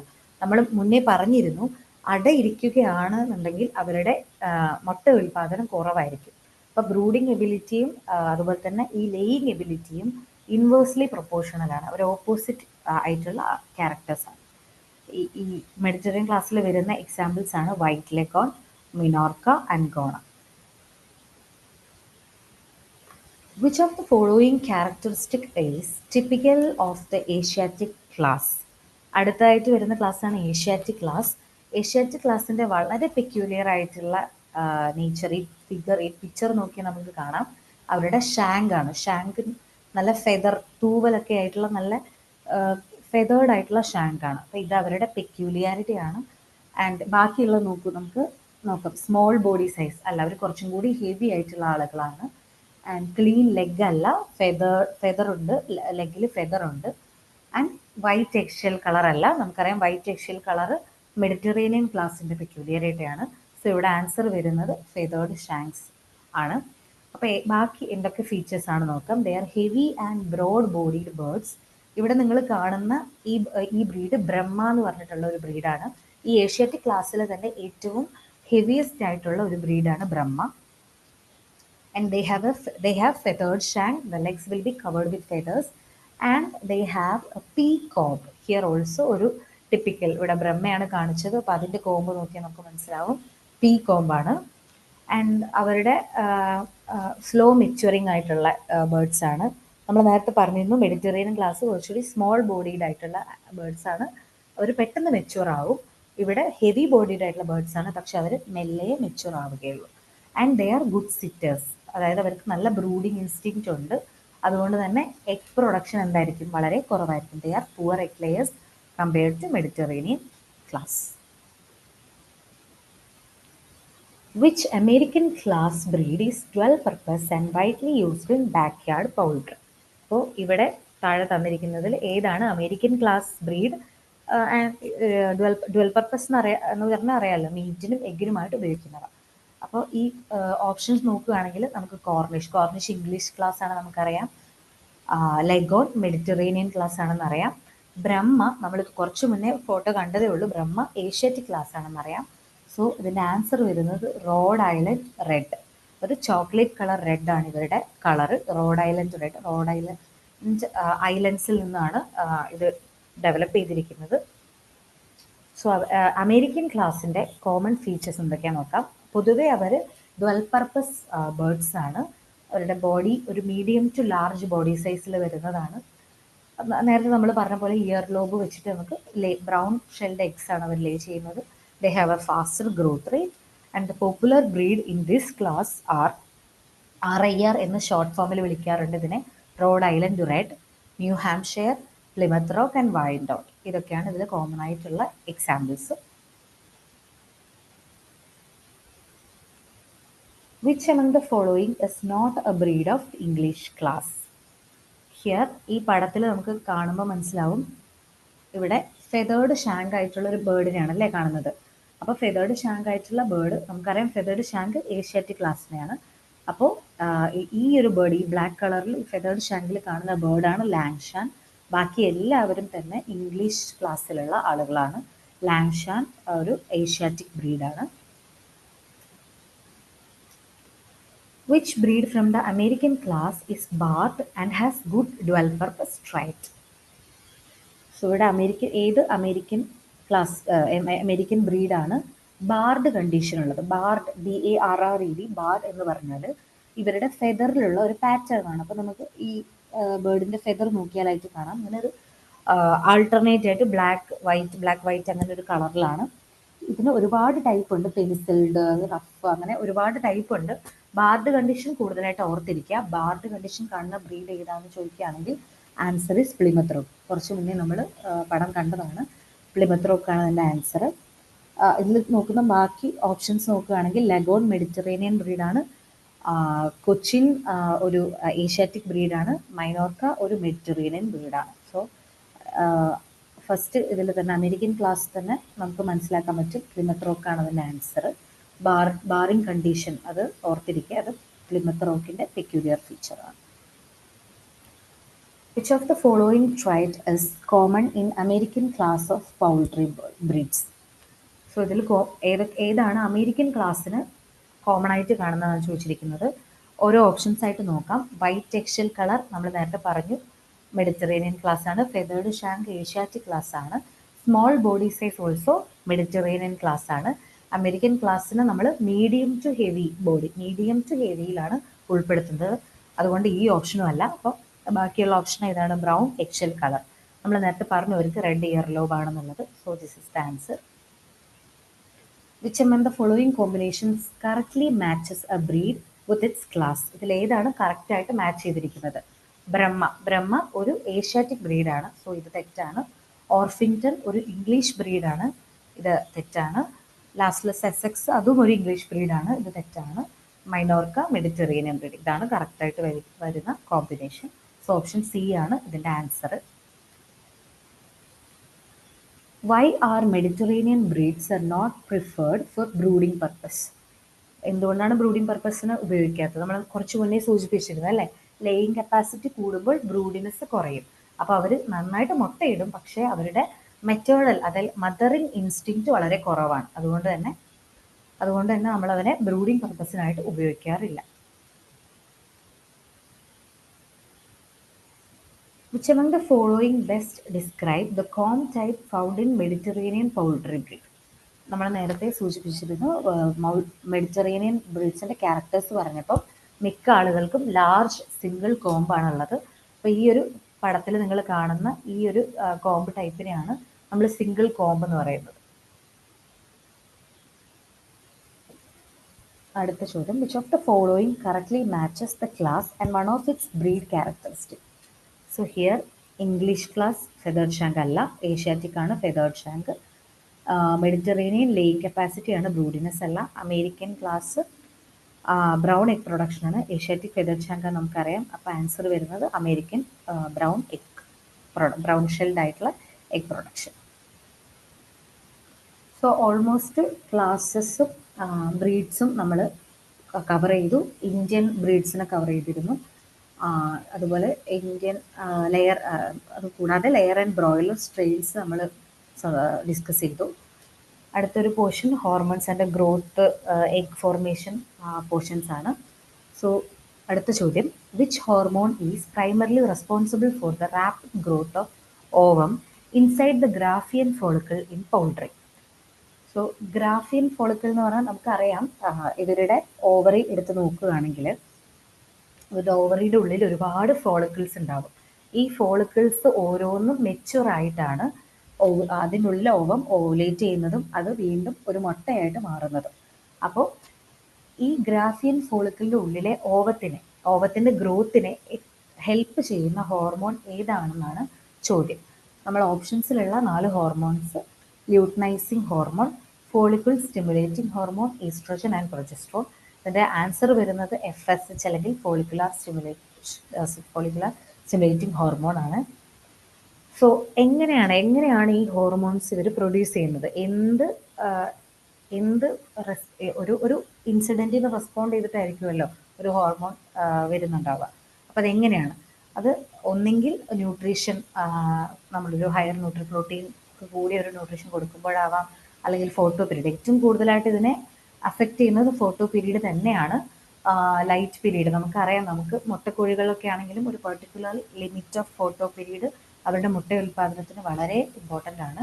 സോ ഒരു ലൈറ്റ് ഇൻറ്റൻസിറ്റീൻ്റെ ഡിഫറൻസ് ഒക്കെ നമുക്ക് പറയാം, അതാണ് ഫോട്ടോ പീരീഡ് എന്ന് പറയുന്നത്.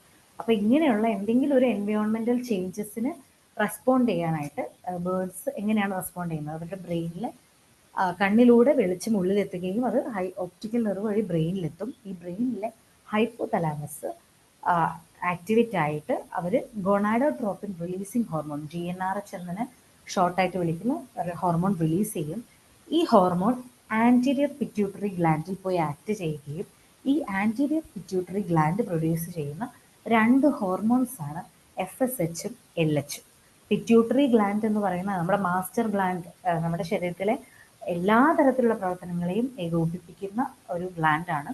അതുകൊണ്ട് തന്നെ അതിനെ മാസ്റ്റർ ഗ്ലാൻഡ് എന്നാണ് വിളിക്കുന്നത്. അതിന് anterior and posterior middle portions ഒക്കെ ഉണ്ട്.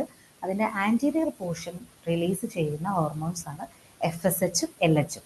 സോ FSHൻ്റെ പേര് സൂചിപ്പിക്കുന്ന പോലെ തന്നെ ഫോളിക്കിൾ സ്റ്റിമുലേറ്റിംഗ് ഹോർമോൺ അല്ലേ, അതായത് ഫോളിക്കിളിനെ നന്നായിട്ട് വളരാനായിട്ട് ഹെൽപ്പ് ചെയ്യുന്ന ഹോർമോൺ എന്നാണ് അതിൻ്റെ പേര് തന്നെ സൂചിപ്പിക്കുന്നത്. അപ്പോൾ ഇതാണ് ഒവേറിയൻ ഫോളിക്കിൾ ഡെവലപ്മെൻറ്റിനായിട്ട് സഹായിക്കുന്നത് FSH. വൺസ് നമ്മുടെ ഫോളിക്കിൾ വളരെ നന്നായി ഡെവലപ്പ് ചെയ്ത് ഒരു നല്ല മെച്യൂർഡായിട്ട് എത്തി നിൽക്കുമ്പോൾ അതിന് ല്യൂട്ടനൈസേഷൻ സംഭവിക്കാം. അതിനായിട്ടുള്ള ഹോർമോണാണ് ല്യൂട്ടനൈസിങ് ഹോർമോൺ.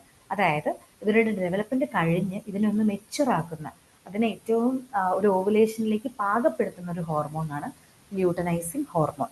സോ ഈ ല്യൂട്ടനൈസിങ് ഹോർമോണാണ് ഓവുലേഷന് സാധ്യമാക്കുന്നത്.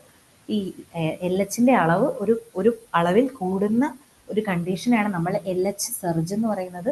ഈ LH സർജ് ഫിസിയോളജിക്കലാണ്, അതൊരു നോർമൽ നടക്കേണ്ടതാണ്. അപ്പോൾ ഈ LH സർജ് നടന്നാൽ മാത്രമേ ഇവരുടെ ശരീരത്തിൽ ഓവുലേഷൻ നടക്കുകയുള്ളൂ. അതായത് മെച്യൂർ ആയിട്ടുള്ള ഈ ഫോളിക്കിളിൽ നിന്നും ഓവത്തിന് റിലീസ് ചെയ്യണമെങ്കിൽ ആവശ്യമായിട്ടുള്ള ഹോർമോണാണ് ഈ LH എന്ന് പറയുന്നത്. സോ നമ്മുടെ ചോദ്യം, ഗ്രാഫിയൻ ഫോളിക്കിളിൻ്റെ ഉള്ളിലെ ഓവത്തിൻ്റെ റാപ്പിഡ് ഗ്രോത്തിനെ ഹെൽപ്പ് ചെയ്യുന്ന ഹോർമോൺ ഏതാണ്? അതിന് ആൻസർ വരുന്നത് FSH ആണ്. And next question, which hormone is responsible for the rupture of ഗ്രാഫിയൻ follicle and release of ovum? ഈ ഗ്രാഫിയൻ ഫോളിക്കിൾ മെച്യൂർ ആക്കുകയും അത് മെച്യൂർ ആകുമ്പോൾ അതെന്ത് ചെയ്യും? അതിന് ബ്രേക്ക് ചെയ്യും, ഒരു പൊട്ടൽ വരും, റപ്ചർ വരും. എന്നിട്ട് അതിൽ നിന്നും ആ ഫോളിക്കിളിൻ്റെ ഉള്ളിൽ നിന്നും ഓവത്തിനെ റിലീസ് ചെയ്യുവാനായിട്ട് സഹായിക്കുന്ന ഹോർമോൺ ഏതാണ്? അപ്പോൾ നമ്മൾ കുറച്ച് മുന്നേ എക്സ്പ്ലെയിൻ ചെയ്തിരുന്നു അല്ലേ, ഓവുലേഷന് വേണ്ടിയിട്ട് സഹായിക്കുന്ന ഹോർമോൺ, അതാണ് LH. So the answer is LH, luteinising hormone. Coming to the next portion, that is the formation of egg and the parts of egg. ഇത് വളരെ ഇമ്പോർട്ടൻ്റ് ആയിട്ടുള്ള പോർഷനാണ്. തീർച്ചയായിട്ടും ഈ ഒരു ഭാഗത്ത് നിന്ന് ചോദ്യങ്ങൾ പ്രതീക്ഷിക്കാം. ഇതിൽ ഏതെങ്കിലും ഒരു പാർട്ട് എന്ത് ആണ് അതിൻ്റെ ഫങ്ഷൻ എന്നും അല്ലെങ്കിൽ എത്ര സമയം വരെ അവിടെ എഗ്ഗ് നിൽക്കുന്നു എന്നുള്ളതൊക്കെ വളരെ ഇമ്പോർട്ടൻ്റ് ആണ്. അപ്പോൾ ഈ പോർഷൻസിൽ നിന്നുള്ള ക്വസ്റ്റ്യൻസിന് വളരെ മുൻതൂക്കം കൊടുത്തുകൊണ്ട് പഠിക്കുക. So what structure in the oviduct is primarily responsible for forming the albumen of egg? അപ്പോൾ ഇതിൽ മുട്ടയുടെ ആൽബുമൻ എന്ന് പറഞ്ഞാൽ മുട്ടയുടെ വെള്ള ഉണ്ടാവുന്നത് ഇതിൽ ഏത് പോർഷനിൽ നിന്ന്, ഓവിഡക്റ്റിൻ്റെ ഏത് പോർഷനിൽ നിന്നുമാണ് എന്നാണ് ചോദ്യം. അപ്പം അതിന് മുന്നായിട്ട് നമുക്ക് മനസ്സിലാക്കണം എന്താണ് ഒരു ബേർഡിൻ്റെ ഓവിഡക്റ്റ്, എന്തൊക്കെ പാർട്ടുകളാണ് അതിനുള്ളത്. അപ്പോൾ ഈ ചിത്രം കണ്ടാൽ നിങ്ങൾക്കറിയാം, this is the reproductive tract of A laying hen. ഒരു മുട്ടക്കോഴിയുടെ റീപ്രൊഡക്റ്റീവ് ട്രാക്റ്റ് ആണ്. അപ്പോൾ ഈ ഒരു പോർഷനാണ് ഇതിൻ്റെ ഓവറി. ഇത് കഴിഞ്ഞിട്ടുള്ള ഈ ഒരു ട്യൂബ് പോലെയുള്ള ഇതുവരെ അവസാനിക്കുന്ന പാർട്ടാണ് ഓവിഡക്റ്റ്. അപ്പൊ ഈ ഓവറിൽ നമ്മൾ നേരത്തെ പറഞ്ഞിരുന്നു അല്ലേ, ഫോളിക്കിൾസ് ഉണ്ടാവും, ഈ ഫോളിക്കിൾസിന്റെ ഗ്രോത്ത് ഒക്കെ ഡെവലപ്പ് ഹെൽപ്പ് ചെയ്യുന്നത് FSH ആണെന്നൊക്കെ പറഞ്ഞിരുന്നു. സോ ഇതാണ് ഫോളിക്കിൾസ്. ഇവിടെ കാണാം നിങ്ങൾക്ക് F1, F2, F3 എന്ന് പേരിട്ടിരിക്കുന്നത്. ഏതാണ് ഫസ്റ്റ് മെച്യൂർ ആവുന്നത് അതാണ് F1. ഏറ്റവും സൈസ് കൂടി ഗ്രോത്ത് അറ്റൈൻ ചെയ്തിരിക്കുന്ന ആളാണ് F1. പിന്നെ F2, F3 അങ്ങനെ ഒരുപാട് ഫോളിക്കിൾസ് നമുക്ക് ഇവിടെ കാണാൻ പറ്റും. ഇതിനെ ബഞ്ച് ഓഫ് ഗ്രേപ്സ് അല്ലെങ്കിൽ ഒരു മുന്തിരിക്കൊല പോലെ എന്നൊക്കെയാണ്. ബഞ്ച് ഓഫ് ഗ്രേപ്സ് സ്ട്രക്ചർ ആണ് പൗൾട്രിയുടെ ചിക്കൻ്റെ ഓവറിയുടെ ഷേപ്പ്, ബഞ്ച് ഓഫ് ഗ്രേപ്സ്. അപ്പം നമുക്ക് അത് സൂചിപ്പിക്കുന്ന പോലെ തന്നെ കണ്ടാൽ മനസ്സിലാവും അല്ലേ, ഒരു ബഞ്ച് ഓഫ് ഗ്രേപ്സ് പോലെയാണ് ഇതിരിക്കുന്നത്. അടുത്തതായിട്ട് ഓവിഡക്ട്സിന്റെ പാർട്ട്. അപ്പോൾ ഇവിടെ തൊട്ടാണ് ഈ ഓവിഡക്റ്റ് ആരംഭിക്കുന്നത്. ഇവിടെ നമുക്ക് ഇങ്ങനെ ഒരു ഫണൽ പോലെയുള്ള ഒരു ഭാഗം കാണാം. ഇതിനെയാണ് ഇൻഫൻറ്റിബുലം എന്ന് വിളിക്കുന്നത്. ഈ ഓവറിയിൽ നിന്നും മെച്യൂർ ആയിട്ട് എഗ് റിലീസ് ചെയ്യുമ്പോൾ, അതായത് ഓവുലേഷൻ നടക്കുമ്പോൾ ഈ എഗ്ഗിനെ റിസീവ് ചെയ്യുന്ന പാർട്ടാണ്, അതായത് ഈ എഗ്ഗുമായിട്ട് ഏറ്റവും അടുത്തിരിക്കുന്ന പാർട്ടാണ്. എഗ് എന്ന് ഉദ്ദേശിക്കുന്നത് ഓവമാണ് കേട്ടോ, ഓവം. ഏറ്റവും പ്രിമിറ്റീവ് ആയിട്ടുള്ള ഇതിന്റെ ഏറ്റവും മുന്നിലുള്ള ഫോം. അപ്പം ഈ ഒരു യോക്ക് അല്ലെ ഈ ഓവത്തിനെ ഇതിനെ റിസീവ് ചെയ്യുന്ന ഫംഗ്ഷനാണ് ഇൻഫൻറ്റിബുലത്തിന് ഉള്ളത്. ഈ ഒരു പാർട്ടാണ് ഇൻഫൻറ്റിബുലം. അത് കഴിഞ്ഞ് നമുക്ക് ഈ ഒരു ഏരിയ തൊട്ട് പിന്നെ ഇവിടെ വരെ നമ്മൾ കാണുന്ന ഏറ്റവും ലോങ്ങസ്റ്റ് ആയിട്ടുള്ള ഈ ഒരു പാർട്ടാണ് മാഗ്നം. അപ്പം മാഗ്നമാണ് ഏറ്റവും ലോങ്ങസ്റ്റ് പോർഷൻ. അത് കഴിഞ്ഞാൽ നമുക്ക് ഇങ്ങനെ ഒരു ഏരിയ കാണാം, ഇതാണ് ഇസ്മസ്. ആൻഡ് അത് കഴിഞ്ഞ് നമുക്ക് ഇവിടെ യൂട്രസ് അല്ലെങ്കിൽ ഷെൽ ഗ്ലാൻഡ് എന്ന് വിളിക്കാറുണ്ട്, യൂട്രസ് കാണാം. അത് കഴിഞ്ഞ് വജൈന, ചെറിയൊരു ഏരിയ ആണ്, ഇതാണ് vagina. And here we can see a cloaca. Cloaca എന്ന് പറയുന്നത് റീപ്രൊഡക്റ്റീവ് സിസ്റ്റത്തിന്റെ മാത്രമല്ല, ഡൈജസ്റ്റീവ് സിസ്റ്റത്തിന്റെയും യൂറിനറി സിസ്റ്റത്തിന്റെയും ഓപ്പണിംഗ് ആണ്. അതുകൊണ്ട് തന്നെ ക്ലോയേക്കയെ നമുക്ക് ഇതിന്റെ മൂന്നിനുമായിട്ടുള്ള ഒരു കോമൺ ഓപ്പണിംഗ് ആയിട്ട് കരുതാം. അപ്പം അതും ഒരു പോസിബിൾ ആയിട്ടുള്ള ചോദ്യമാണ്. അപ്പം നമ്മുടെ ചോദ്യം വരുന്നത് ഏത് സ്ട്രക്ചറാണ്, ഓവിഡക്റ്റിന്റെ ഏത് സ്ട്രക്ചറാണ് മുട്ടയുടെ വെള്ള ആൽബുമിൻ ഉണ്ടാക്കാൻ സഹായിക്കുന്നത്? സോ ഇതിന്റെ ആൻസർ വരുന്നത് മാഗ്നമാണ്. ഈ ഒരു പോർഷൻ മാഗ്നമാണ്. ഇപ്പം ഇവിടുന്ന് മുട്ട വരുന്ന ഈ യോക്ക് റിലീസായിട്ട് വരുന്ന സമയത്ത് എഗ്ഗിന്റെ യോക്ക് മാത്രമേ ഉണ്ടാവുന്നുള്ളൂ അല്ലേ. അപ്പോൾ അത് കഴിഞ്ഞ് അതിന് ചുറ്റുമുള്ള ഓരോ ലെയേഴ്സ് ആയിട്ട് ഉണ്ടാവണം. അപ്പോൾ അങ്ങനെ ഉണ്ടാവുന്ന ലെയേഴ്സ് ഈ അടുത്ത വെള്ളയാണല്ലോ ഉണ്ടാവാനുള്ളത്, മുട്ടയുടെ ആൽബുമിനാണ് ഉണ്ടാവാനുള്ളത്. അപ്പോൾ ആ ഒരു ഇത് പ്രൊഡ്യൂസ് ചെയ്യുന്നത് ഇവിടെ നിന്നാണ്. അത് കഴിഞ്ഞ് ഷെൽ, അതിന് മുന്നേ ആയിട്ടുള്ള മെംബ്രെയിൻസ്, അത് കഴിഞ്ഞ് ഷെല്ല്, എഗ്ഗിന്റെ ഷെല്ല്, മുട്ടത്തോട്, അതുണ്ടാവുന്നത് ഈ യൂട്രസിൽ നിന്നുമാണ്. അപ്പോൾ അതിൻ്റെ കാൽഷ്യം റെഗുലേഷനൊക്കെ നടക്കുന്നത് ഇവിടെയാണ്. അതുകൊണ്ട് തന്നെയാണ് യൂട്രസിന് ഷെൽ ഗ്ലാൻഡ് എന്നൊരു പേരും വിളിക്കുന്നത്. അത് കഴിഞ്ഞ് പിന്നെ എഗ്ഗ് റിലീസ് ചെയ്യുന്നത് ക്ലോയക്കിലൂടെ. സോ ഇതാണ് ഹെന്നിന്റെ റീപ്രൊഡക്റ്റീവ് ട്രാക്റ്റ്. അപ്പോൾ ഈ ഒരു ഇപ്പം നമ്മൾ പറഞ്ഞ ഈ എക്സ്പ്ലനേഷനെ ബേസ് ചെയ്തിട്ട് കുറച്ച് ക്വസ്റ്റ്യൻസ് മുന്നോട്ട് വരുന്നുണ്ട്. അടുത്തത് the function of chalaza in an egg. എന്താണ് ചലാസെ എന്ന് പറഞ്ഞ ടേം എന്താണ് ഉദ്ദേശിക്കുന്നത് പറയാം ആദ്യം. അപ്പോൾ ഇവിടെ നമുക്ക് എഗ്ഗ് കാണാൻ സാധിക്കും. ഇതൊരു എഗ്ഗിന്റെ സ്ട്രക്ചറാണ്. എഗ്ഗിന്റെ ഏറ്റവും പുറത്തുള്ള ഷെല്ല് നമുക്ക് കാണാം. അത് കഴിഞ്ഞിട്ട് ഷെൽ മെംബ്രെയിൻ, ഷെല്ലിന്റെ തൊട്ട് താഴെ രണ്ട് മെംബ്രെയിൻസ് ഉണ്ട്, രണ്ട് നേർത്ത പാടകളുണ്ട്. അതിനാണ് ഷെൽ മെംബ്രെയിൻ എന്ന് പറയുന്നത്. അപ്പോൾ ഇവിടെ ഇന്നർ ഷെൽ മെംബ്രെയിനും കാണാം, ഔട്ടർ ഷെൽ മെംബ്രെയിനും കാണാം. അത് കഴിഞ്ഞ് നമുക്ക് ആൽബുമിൻ കാണാം. ഈ ആൽബുമിന് ഒരു 4 ലെയറുകളുണ്ട്. അതിന് ഏറ്റവും ഉള്ളിലുള്ള ലെയറാണ് ശരിക്കും ഈ ചലാസെ എന്ന് പറയുന്നത്. നമുക്കിങ്ങനെ കയറ് പിരിച്ച പോലെ ആയിട്ട് ഇവിടെ കാണാൻ പറ്റുന്ന ഈ സ്ട്രക്ചറാണ് ചലാസെ. ഒരു പ്രോട്ടീൻ കൊണ്ട് ഉണ്ടാക്കിയിരിക്കുന്ന ഒരു സ്ട്രാൻഡ് ആണ്. അപ്പോൾ ഈ ചലാസയാണ് ഈ യോക്കിനെ നല്ല ഇതായിട്ട് അതിൻ്റെ സെൻറ്ററിൽ തന്നെ നിർത്തുന്ന ഒരു ഫങ്ഷൻ ചെയ്യുന്നത് ഈ ചലാസയാണ്. നമ്മുടെ ചോദ്യത്തിലേക്ക് പോകാം.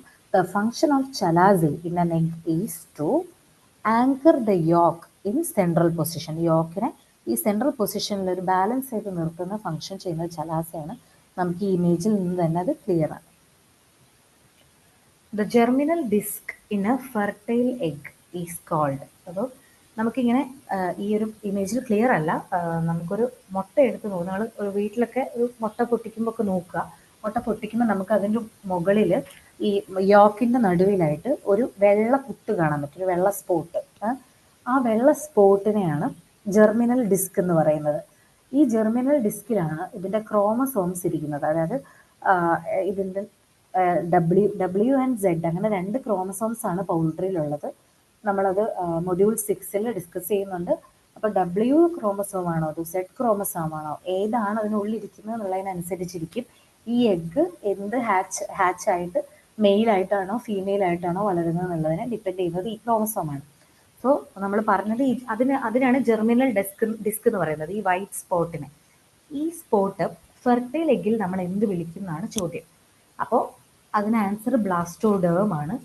ഇത് കൂടാതെ ഇത് ഫെർട്ടൈൽ എഗ്ഗിലാണ് അല്ലേ, നോൺ ഇൻഫെർട്ടൈൽ ആയിട്ടുള്ള, അതായത് ഫെർട്ടിലൈസേഷൻ നടക്കാത്ത ഒരു എഗ്ഗിൽ നമ്മളതിനെ ബ്ലാസ്റ്റോ ഡിസ്ക് എന്നാണ് വിളിക്കുന്നത്. സോ അതിൻ്റെ ഒരു എക്സ്പ്ലനേഷൻ പറയുകയാണെങ്കിൽ, ഒരു ഫെർട്ടൈൽ എഗ്ഗിലെ reproductive cell on yolk surface, അതിന് നമ്മൾ ബ്ലാസ്റ്റോഡേം എന്ന് വിളിക്കുന്നു. ബ്ലാസ്റ്റോഡേം കുറച്ചും കൂടെ സെൽ ഡിവിഷൻ ഒക്കെ നടന്നിട്ടുള്ള ഒരു സ്ട്രക്ചറാണ്. അതുകൊണ്ട് തന്നെ ഒരു മൾട്ടി സെല്ലുലാർ സ്ട്രക്ചറാണ് with diploid number of chromosome. Diploid number എന്ന് പറഞ്ഞാൽ 2n കണ്ടീഷനിലായിരിക്കും. കാരണം എന്താണ്, അത് ഫെർട്ടിലൈസ്ഡ് എഗ് ആണ്, അതുകൊണ്ടാണ്. അത് കുറച്ചും കൂടെ ഓവൽ ഷേപ്പ് ആയിരിക്കും. ഒരു 4.5 മില്ലിമീറ്റർ ഡയമീറ്ററിലൊക്കെ ഉള്ള ഒരു ഓവൽ ഷേപ്പ് സ്ട്രക്ചറാണ്. ഇനി ഫെർട്ടിലൈസേഷൻ നടക്കാത്ത ഇൻഫെർട്ടൈൽ എഗ്ഗിലേക്ക് വരുമ്പോൾ ബ്ലാസ്റ്റോ ഡിസ്ക് എന്നാണ് പറയുന്നത്. അതൊരു യൂണിസെല്ലുലാർ സ്ട്രക്ചറാണ്. അതിലെ ക്രോമസോം ഹാപ്ലോയിഡ് ക്രോമസോംസ് ആണ്, അതായത് എൻ കണ്ടീഷനാണ്, ഫെർട്ടിലൈസേഷൻ നടന്നിട്ടില്ല. പിന്നെ അത് വളരെ ടിപ്പിക്കൽ റൗണ്ട് ഷേപ്പ് തന്നെ ആയിരിക്കും, ഒരു സർക്കുലാർ ഷേപ്പിലായിരിക്കും കാണുന്നത്. ബ്ലാസ്റ്റോഡേം കുറച്ചും കൂടെ ഓവൽ ഷേപ്പിലായിരിക്കും കാണുന്നുണ്ടാവുക. സോ ഒരു ബ്ലാസ്റ്റോഡേമിന്റെ പ്രസൻസ് എഗ്ഗിലുണ്ടെന്നുണ്ടെങ്കിൽ ഒരു എംബ്രിയോ ആവാനുള്ള പൊട്ടൻഷ്യൽ ഉള്ള എഗ്ഗാണെന്നാണ് അത് കൊണ്ട് ഉദ്ദേശിക്കുന്നത്. The pigment responsible for brown egg shell colour, egg ഷെല്ലിന്റെ ബ്രൗൺ കളറിന് കാരണമായിട്ടുള്ള പിഗ്മെന്റ് ഏതാണെന്നാണ് ചോദിച്ചിരിക്കുന്നത്. ആൻസർ പോർഫൈറിൻ ആണ്. ഈ പോർഫൈറിൻ എന്ന് പറയുന്നത് ഹീമോഗ്ലോബിനിൽ നിന്നും ബ്ലഡിലെ ഹീമോഗ്ലോബിനിൽ നിന്നും ഡിറൈവ് ചെയ്തിട്ടുള്ള ഒരു പിഗ്മെന്റ് ആണ്. അത് ഹീമോഗ്ലോബിൻ ബ്രേക്ക് ചെയ്തിട്ടുണ്ടാവുന്നത്, അതുകൊണ്ട് തന്നെയാണ് ഒരു റെഡിഷ് ബ്രൗൺ കളർ വരുന്നത്. ആൻഡ് ഈ ഷെൽ പിഗ്മെന്റ് യൂട്രസിൽ വെച്ചിട്ടാണ് ഷെൽ ആഡ് ചെയ്യുന്നത്. സോ ഷെൽ ആഡ് ചെയ്ത് കഴിഞ്ഞതിന് ശേഷമാണ് ഈ പിഗ്മെന്റ് റിലീസ് ചെയ്യുന്നത് during the last 5 hours of oviposition. Oviposition എന്ന് പറഞ്ഞാൽ മുട്ട ഇടുന്ന ആ ഒരു പ്രോസസ്സിന് പറയുന്ന പേരാണ് ഒവിപൊസിഷൻ. അപ്പോൾ ലാസ്റ്റ് 5 hours ബിഫോർ ഒവിപൊസിഷൻ ആണ് ഈ ഷെൽ പിഗ്മെന്റ് ഈ ഷെല്ലിൽ വന്നിട്ട് ഡിപ്പോസിറ്റ് ചെയ്യുന്നത്.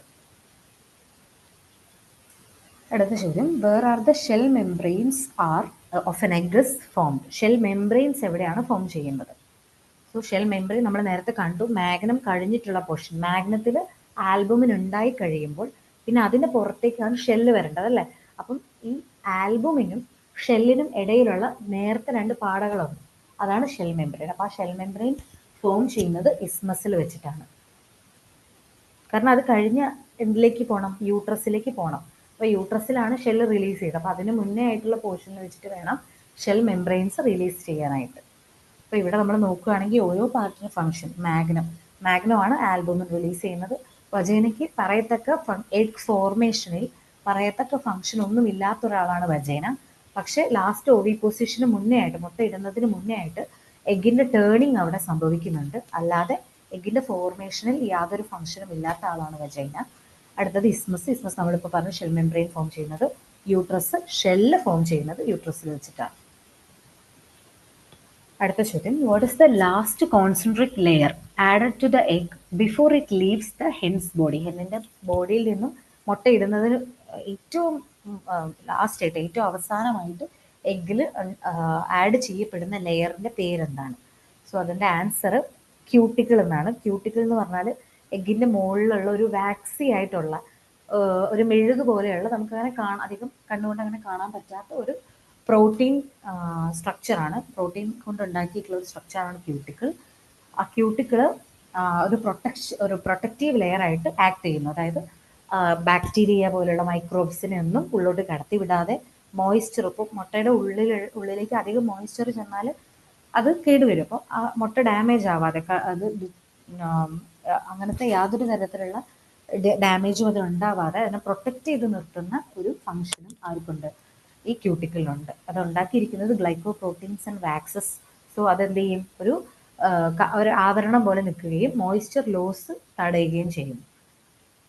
And that is the deposition of cuticle marks the final step of eggshell formation.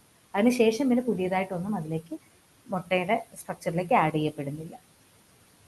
Which part of the oviduct is primarily responsible for shell formation? That is obviously the shell gland or uterus.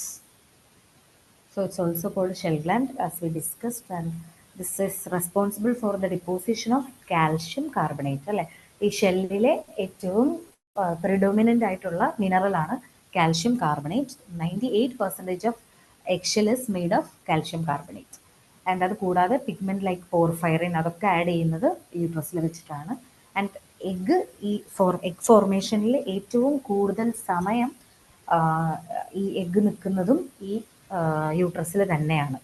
അതുകൊണ്ട് അവിടെ calcification complete ആവേണ്ടതുണ്ട്. അതുകൊണ്ട് തന്നെയാണ് മൊത്തം egg ഉണ്ടാവുന്നതിൻ്റെ ഏറ്റവും കൂടുതൽ സമയം അത് അവിടെയാണ്, യൂട്രസിലാണ് നിൽക്കുന്നത്. സോ അങ്ങനെ ഒരു ചോദ്യം വരാം, which portion of oviduct egg is remaining, which remains in the which section for the longest duration എന്ന് ചോദിക്കാം. സോ അടുത്ത ചോദ്യം, which statement about the air cell in egg is true?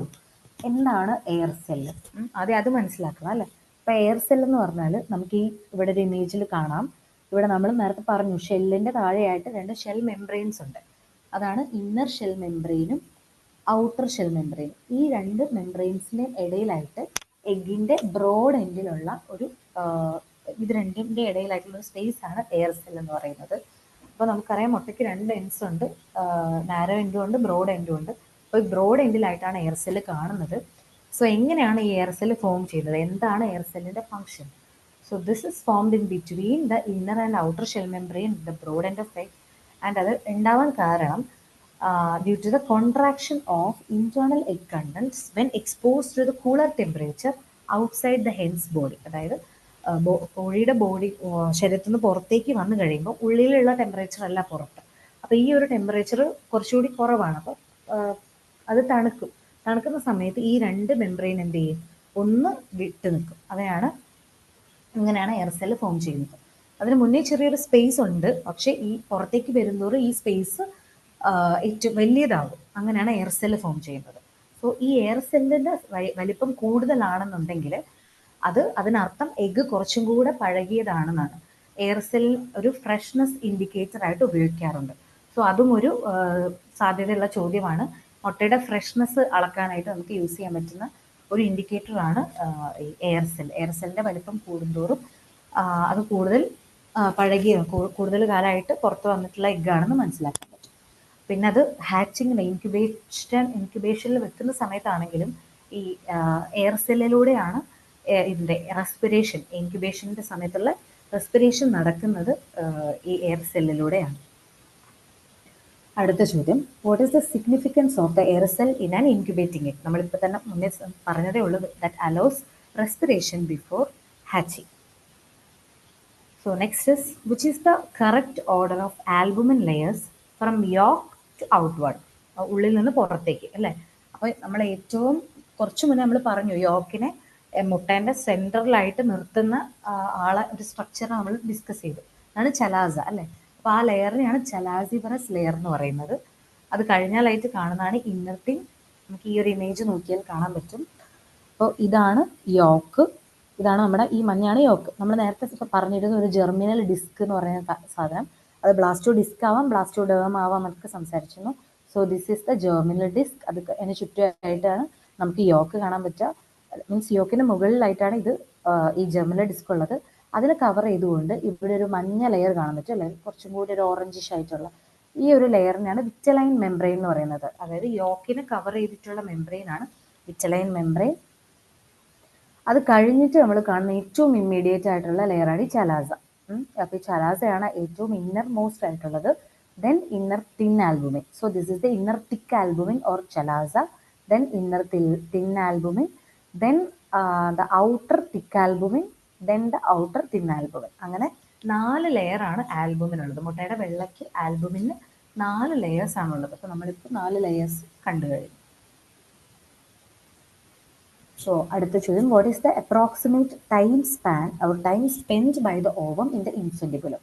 So the answer is 15 minutes. So നമ്മൾ നേരത്തെ കണ്ടു ഫോളിക്കിൾസിന് അടുത്തായിട്ടുള്ള funnel shaped structures ആണ് ഇൻഫെന്റിബുലം. ഈ ഇൻഫെന്റിബുലമാണ് ഈ എഗ്ഗിനെ ക്യാപ്ചർ ചെയ്യുന്നത്. സോ അത് മാത്രമേ അതിനുള്ളൊരു ഫംഗ്ഷൻ ഉള്ളൂ. അപ്പോൾ ഫെർട്ടിലൈസേഷൻ നടക്കുന്ന റീജിയൻ ഈ ഇൻഫെന്റിബുലാണ്. അപ്പോൾ അതൊരു ഇമ്പോർട്ടൻ്റ് ആയിട്ടുള്ള ചോദ്യമാണ്. എവിടെയാണ് എഗ്ഗിൽ ഫെർട്ടിലൈസേഷൻ നടക്കുന്നത്? സോ ഇൻഫെൻറ്റിബുലമാണ് ഇവിടെ ആൻസർ. ആൻഡ് ഇവിടെ തന്നെയാണ് ഈ ചലാസ നമ്മൾ പറഞ്ഞല്ലോ ഫസ്റ്റ് ലെയർ ഓഫ് ആൽബുമിൻ, അത് ഡെപ്പോസിറ്റ് ചെയ്യാൻ സ്റ്റാർട്ട് ചെയ്യുന്നതും ഇവിടെ തന്നെയാണ്, ചെറുതായിട്ട് സ്റ്റാർട്ട് ചെയ്യുന്നത് ഇവിടെയാണ്.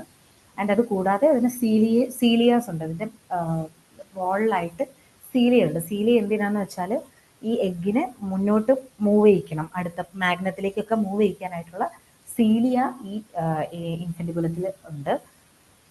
ആൻഡ് എന്തെങ്കിലും കാരണവശാൽ എന്തെങ്കിലും ഒരു ഫെയിലിയർ ഈ എഗ്ഗ് ഇവിടെ നിന്ന് ഫോളിക്കിൾസിൽ നിന്ന് റിലീസ് ചെയ്തിട്ട് ഈ ഇൻഫെൻറ്റിബുലത്തിന് റിസീവ് ചെയ്യാൻ പറ്റിയിട്ടില്ല എന്നുണ്ടെങ്കിൽ ഈ റിപ്രൊഡക്റ്റീവ് സിസ്റ്റത്തിൻ്റെ ഉള്ളിൽ ഇതിൻ്റെ താഴെ തന്നെ ആയിട്ടാണ് നമ്മുടെ ഡൈജസ്റ്റീവ് സിസ്റ്റം ഒക്കെ ഉള്ളത് അല്ലേ, ഇവരുടെ പെരിറ്റോണിയൽ ക്യാവിറ്റി ഒക്കെ ഇതിന് താഴെയായിട്ടാണുള്ളത്.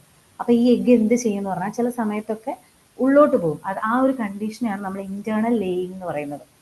അത് കുറച്ച് കഴിയുമ്പം ബോഡി തന്നെ അബ്സോർബ് ചെയ്യും, ഈ എഗ്ഗിനെ ബോഡി തന്നെ അബ്സോർബ് ചെയ്യും. അങ്ങനെ ഒരു കണ്ടീഷനാണ് ഇന്റേണൽ ലേയിങ് എന്ന് പറയുന്നത്. ഞാൻ ഈ ഒരു ടേം എക്സ്പ്ലെയിൻ ചെയ്തു എന്നേ ഉള്ളൂ. അടുത്ത ചോദ്യത്തിലേക്ക് പോവാം.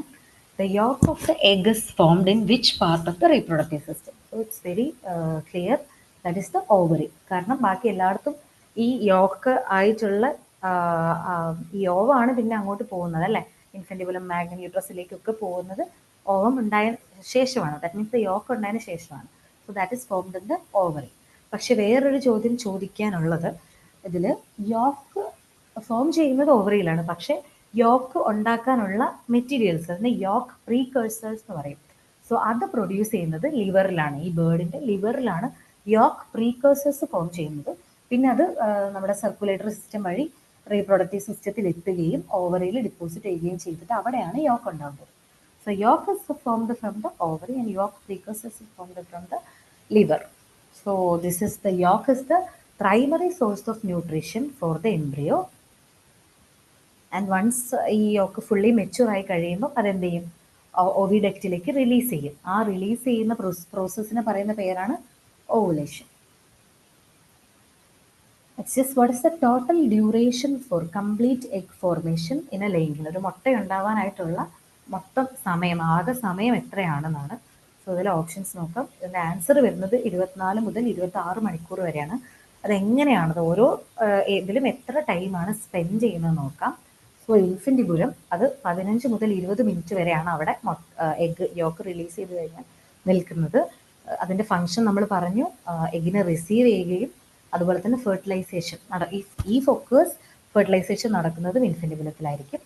ആൻഡ് ദെൻ മാഗ്നത്തിൽ ഏകദേശം 3 മണിക്കൂറോളമാണ് മാഗ്നത്തിൽ നിൽക്കുന്നത്. ആൽബം റിലീസ് ചെയ്യുന്നത് ആണ് അതിൻ്റെ ഫങ്ഷൻ.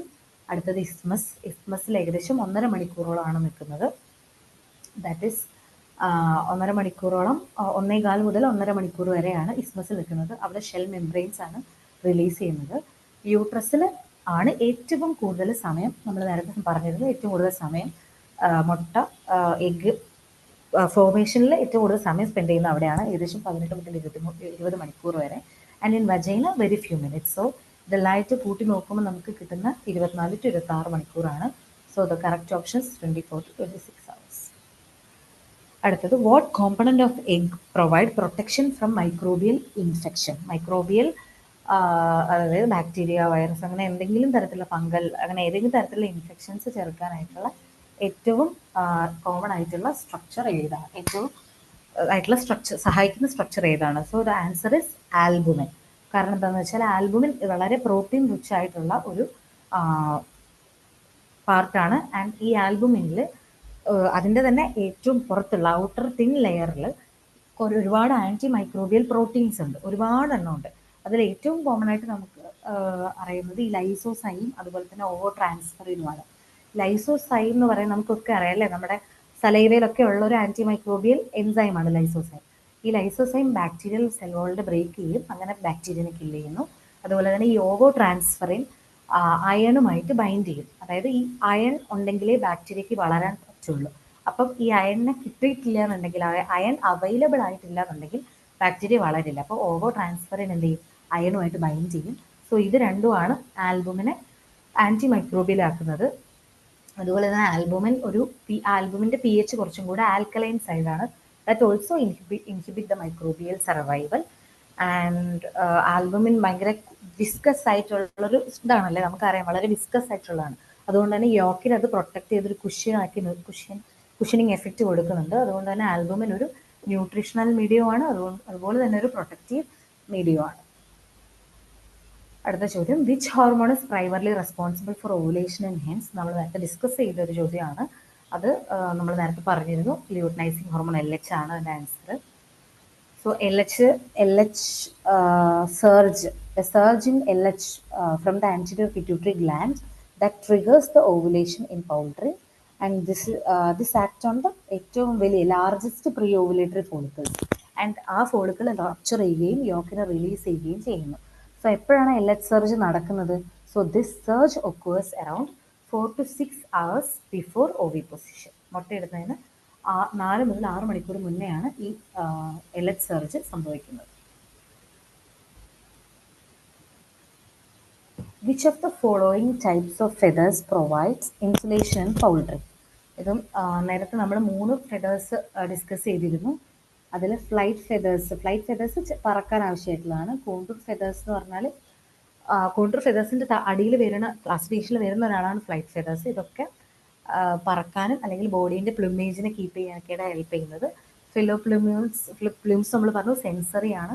ഡൗൺ ഫെദേഴ്സ് ആണ് ആൻസർ. അവരാണ് ഇൻസുലേഷൻ കപ്പാസിറ്റി ഉള്ള ഫെദേഴ്സ്. കാരണം എന്താണെന്ന് വെച്ചാൽ അവർ എന്ത് ചെയ്യും, എയറിനെ ഈ ഇതിൻ്റെ ഉള്ളിൽ ട്രാപ്പ് ചെയ്യും. ഇവിടെ ഈ ലൈറ്റ് വെയിറ്റ് ആയിട്ടുള്ള ഈ ഫെദേഴ്സിൻ്റെ ഉള്ളിൽ ഇതിനെ എയറിനെ ട്രാപ്പ് ചെയ്യും. അങ്ങനെ എന്ത് ചെയ്യും, ഒരു ഇൻസുലേഷൻ അവിടെ ക്രിയേറ്റ് ചെയ്യും. അത് കൂടുതലായിട്ടും നമുക്ക് യങ് ചിക്സിലാണ് ഡൗൺ ഫെദേഴ്സ് കാണാൻ പറ്റുക. കാരണം അവർക്കാണ് കൂടുതൽ ഫെദർ ഡെവലപ്മെൻ്റ് ഒന്നും ആയിട്ടില്ല അല്ലേ. അപ്പോൾ അവരുടെ തെർമോ റെഗുലേഷൻ കുറച്ചുകൂടെ നന്നായിട്ട് നടക്കണം. അതിനായിട്ടാണ് ഡൗൺ ഫെദേഴ്സ് ഹെൽപ്പ് ചെയ്യുന്നത്. അടുത്ത ചോദ്യം, what is the main function of the crop in poultry? So crop ഒരു പെക്യൂലിയർ ഫീച്ചറാണ് പൗൾട്രിയിലെ. അതിന് ഡൈജസ്റ്റീവ് സിസ്റ്റത്തിലെ വളരെ പെക്യൂലിയർ ആയിട്ടുള്ള പാർട്ടാണ്. സോ ഇതിന് ആൻസർ ചെയ്യുന്നതിന് മുന്നേ ആയിട്ട് നമുക്ക് എങ്ങനെയാണ് പൗൾട്രിയുടെ ഡൈജസ്റ്റീവ് സിസ്റ്റം എന്ന് നോക്കാം. സോ ഇതാണ് പൗൾട്രിയുടെ ഒരു ഡൈജസ്റ്റീവ് സിസ്റ്റം. ബീക്കിൽ നിന്നും ആരംഭിച്ച് ഈസോഫാഗസിലൂടെ ക്രോപ്പ് എന്നിട്ടുള്ള ഒരു ഏരിയയിലെത്തും അല്ലേ. നമ്മളിപ്പോഴത്തെ ചോദ്യത്തിൽ ക്രോപ്പാണ് ഡിസ്കസ് ചെയ്തിരിക്കുന്നത്. അപ്പം ഈസോഫാഗസിന് തന്നെ പോസ്റ്റീരിയർ ആയിട്ടുള്ള ഒരു ഡയലേറ്റഡ് ആയിട്ടുള്ള പോർഷനെയാണ് ക്രോപ്പ് എന്ന് വിളിക്കുന്നത്. സോ ഈ ക്രോപ്പിൽ സംഭവിക്കുന്നത് ഫുഡ് ഇങ്ങനെ ഇറങ്ങിയിട്ട് ഒന്ന് ടെമ്പററി ആയിട്ട് സ്റ്റോർ ചെയ്തിരിക്കും. അതാണ് ക്രോപ്പിൻ്റെ ഫങ്ഷൻ. സോ നമ്മുടെ ആൻസർ വരുന്നത് what is the main function of crop in poultry? That is temporary storage of feed.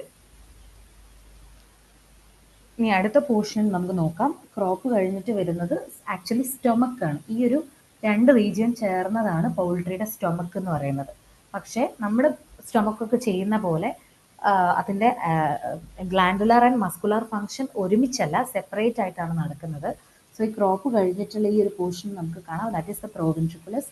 അവിടെയാണ് ഗ്ലാൻഡുലാർ, അതായത് എൻസൈംസ് ഒക്കെ റിലീസ് ചെയ്യുന്നത്. അതുകൊണ്ട് ഗ്ലാൻഡുലാർ സ്റ്റൊമക്ക് എന്നറിയപ്പെടുന്നത് പ്രോവെൻട്രിക്കുലസ് ആണ്. ആൻഡ് ഈ ഒരു പാർട്ട് ഗിസാർഡ് കുറച്ചുകൂടി മസ്കുലാർ ആയിട്ടുള്ള ഏരിയ ആണ്. That is the ventriculus or gizzard. അവിടെയാണ് എന്താ പറയുക മസ്കുലാർ ഡൈജഷൻ നടക്കുന്നത്. മസ്കുലാർ സ്റ്റൊമക്ക് ഓഫ് പൗൾട്രി എന്ന് പറയുന്നത് ഭക്ഷണം അരയ്ക്കുന്നത്, ഗ്രൈൻഡ് ചെയ്യുന്നത്, അല്ലെങ്കിൽ അതിനെ നല്ല സ്ട്രോങ് ആയിട്ട് മൂവ് ചെയ്യിക്കുന്നതൊക്കെ ഗിസാർഡാണ്. അത് കഴിഞ്ഞ് നമുക്ക് ഡിയോഡിനം കാണാം, പിന്നെ സ്മോൾ ഇൻറ്റസ്റ്റൈൻ്റെ പാർട്സ് കാണാം. ആൻഡ് ഹിയർ ഒരു അടുത്ത പെക്യൂലിയാരിറ്റി എന്ന് പറയുന്നത് CK ആണ്. പൗൾട്രിക്ക് പെയർഡ് ആയിട്ടുള്ള CK കാണാൻ പറ്റും. അത് കഴിഞ്ഞ് large intestine, and here we can see the cloaca which is the common opening for digestive reproductive and urinary system. എല്ലാ സിസ്റ്റത്തിനുമായിട്ടുള്ള കോമൺ ഓപ്പണിംഗ് ആണ് ഈ ക്ലോയേക്ക. സോ അടുത്ത ചോദ്യം, which structure is absent in mammals but present in poultry aiding in there respiration? ഇവിടെ റെസ്പിറേഷനിൽ മാമൽസിലൊന്നും കാണാത്ത ഒരു structure ഉണ്ടല്ലേ, ദാറ്റ് ഈസ് ദ എയർ സാക്സ്. അത് ബേർഡ്സിൻ്റെ പെക്യൂലിയാരിറ്റിയാണ് എയർ സാക്സ് എന്ന് പറയുന്നത്. ഹിയർ നമ്മളിങ്ങനെ ഇവിടെ ഡോട്ട് വെച്ച് മാർക്ക് ചെയ്തിരിക്കുന്നതാണ് ബേർഡ്സിൻ്റെ എയർ സാക്സ്. ഇവിടെ നമുക്ക് ലങ്സ് കാണാൻ പറ്റും. So they have a cervical air sac, clavicular air sac, cranial thoracic, caudal thoracic and abdominal air sac. അങ്ങനെ 9 എയർ സാക്സ് ആണ് ബേർഡ്സിനുള്ളത്. So air sacs are the unique anatomical adaptation in poultry. And എന്തുകൊണ്ടാണ് ഈ air sac ഉള്ളതെന്ന് ചോദിച്ചാൽ, bird ഇത്രയും ഒരു സ്പേസിൽ ഈ എയർ സാക്സ് ആണുള്ളത് അല്ലേ. അപ്പോൾ അവർ they reduce the body weight and assisting in flight. And ഈ എയർ സാക്സ് വളരെ തിൻ വാളാണ്. അതുപോലെ തന്നെ they do not participate in gas exchange. നമ്മുടെ ലങ്സിലെ ആൽവിയോളയാണ് മനുഷ്യനിൽ അല്ലെങ്കിൽ മാമൽസിൽ ഗ്യാസ് എക്സ്ചേഞ്ചിന് വേണ്ടിയിട്ടുള്ള ആള്. പക്ഷെ ഇവിടെ എയർ സാക്ക് അല്ല. അതിൻ്റെ ആൻസർ വരുന്നത് പാരാബ്രോങ്കയാണ്. പാരാബ്രോങ്കൈ എന്ന് പറഞ്ഞിട്ടുള്ള ഇവരുടെ ബ്രോങ്കസ് തന്നെ ഡിവൈഡ് ചെയ്തിട്ട് കുറേ സെക്കൻഡറി ടെർഷ്യറി സ്ട്രക്ചേഴ്സ് ആയിട്ടുണ്ട്. അതിനെയാണ് നമ്മൾ പാരാബ്രോങ്കൈ എന്ന് വിളിക്കുന്നത്. So the air exchange is happening in parabronchi, not in air സാക്സ്.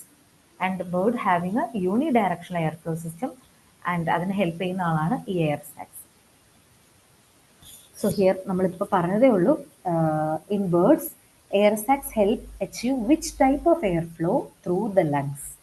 നമ്മുടെ കേസിലൊക്കെ ആണെങ്കിൽ ബൈ ഡയറക്ഷനിലാണ്.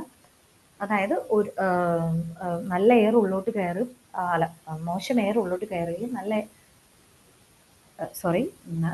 ഇൻസ്പിരേഷനിലും എക്സ്പിരേഷനിലുമായിട്ട് എയറിൻ്റെ മിക്സിങ് നടക്കുന്നുണ്ട് അല്ലേ.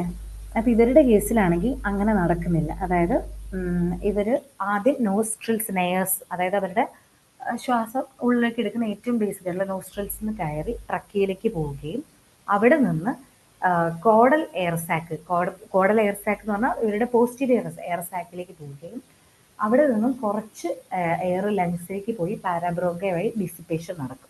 എന്നിട്ട് അത് തിരിച്ച് ക്രേനിയൽ എയർ സാക്സിലേക്ക് തിരിച്ചു വരും. നമുക്കിവിടെ നോക്കാം.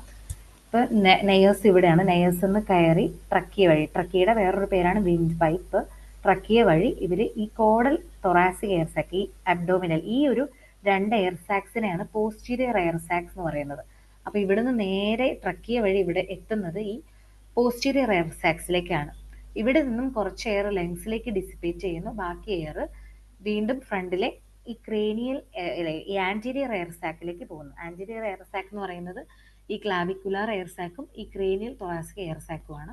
എന്നിട്ട് ഇവിടെ നിന്നും സെർവിക്കൽ എയർ സാക്കിലേക്ക് പോവുകയും തിരിച്ച് പുറത്തേക്ക് ഇറങ്ങുകയും ചെയ്യും. അതുകൊണ്ട് തന്നെ ഒറ്റ ഡയറക്ഷനിലാണ് ഈ എയർ ഫ്ലോ ചെയ്യുന്നത് അല്ലേ. നെയേഴ്സിൽ നിന്ന് ട്രക്കിയ വഴി പോസ്റ്റീരിയർ രണ്ട് സാക്കിലും എത്തി പിന്നെ ആൻറ്റീരിയർ സാക്സിലൂടെ പുറത്തേക്ക് തന്നെ പോകുന്നു. അപ്പോൾ ഒറ്റ ഡയറക്ഷനിലാണ്, യൂണി ഡയറക്ഷൻ എയർ ഫ്ലോ ആണ് ഇതിന് സംഭവിക്കുന്നത്. രണ്ട് ഡയറക്ഷൻ അല്ല. So it's not bidirectional as in case of mammals.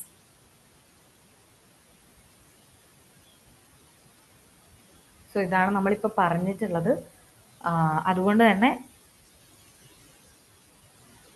Here ഈ ഒരു പോസ്റ്റീരിയർ എയർ സാക്സ് ഏതൊക്കെയാണെന്ന് നോക്കി വെക്കുക. Abdominal and caudal thoracic, and anterior air sac clavicular and cranial thoracic. ഇത് മാത്രം ഓർത്തിരിക്കാനുള്ളൂ. ഇതെങ്ങനെയാണ് യൂണി ഡയറക്ഷനിലാകുന്നത് എന്നാണ് ഈ സ്ലൈഡിൽ എക്സ്പ്ലെയിൻ ചെയ്തിരിക്കുന്നത്. അടുത്ത് which layer lines the gizzard to protect it from mechanical damage.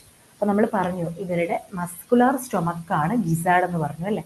അപ്പം ഈ ഗിസാർഡ് നല്ല സ്ട്രോങ് ആയിട്ടുള്ള സർക്കുലർ ആൻഡ് ലോജിറ്റ്യൂഡൽ മസിൽസ് കൊണ്ടാണ് ഉണ്ടാക്കിയിരിക്കുന്നത്. അപ്പോൾ ആ ഒരു ഉള്ളിലെ ലെയറിന് എന്ത് സംഭവിക്കരുത്, ഡാമേജ് സംഭവിക്കരുത്.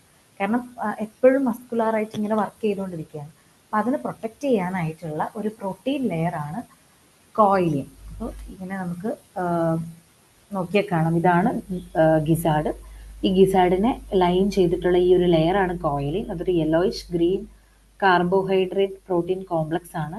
അത് സെക്രീറ്റ് ചെയ്യുന്നത് ഈ ഗിസാർഡിലെ വാളിൽ നിന്ന് തന്നെയാണ്. അതിൻ്റെ വാളിലുള്ള ഗ്ലാൻസ് തന്നെയാണ് ഈ ഒരു ലെയർ റിലീസ് ചെയ്യുന്നത്.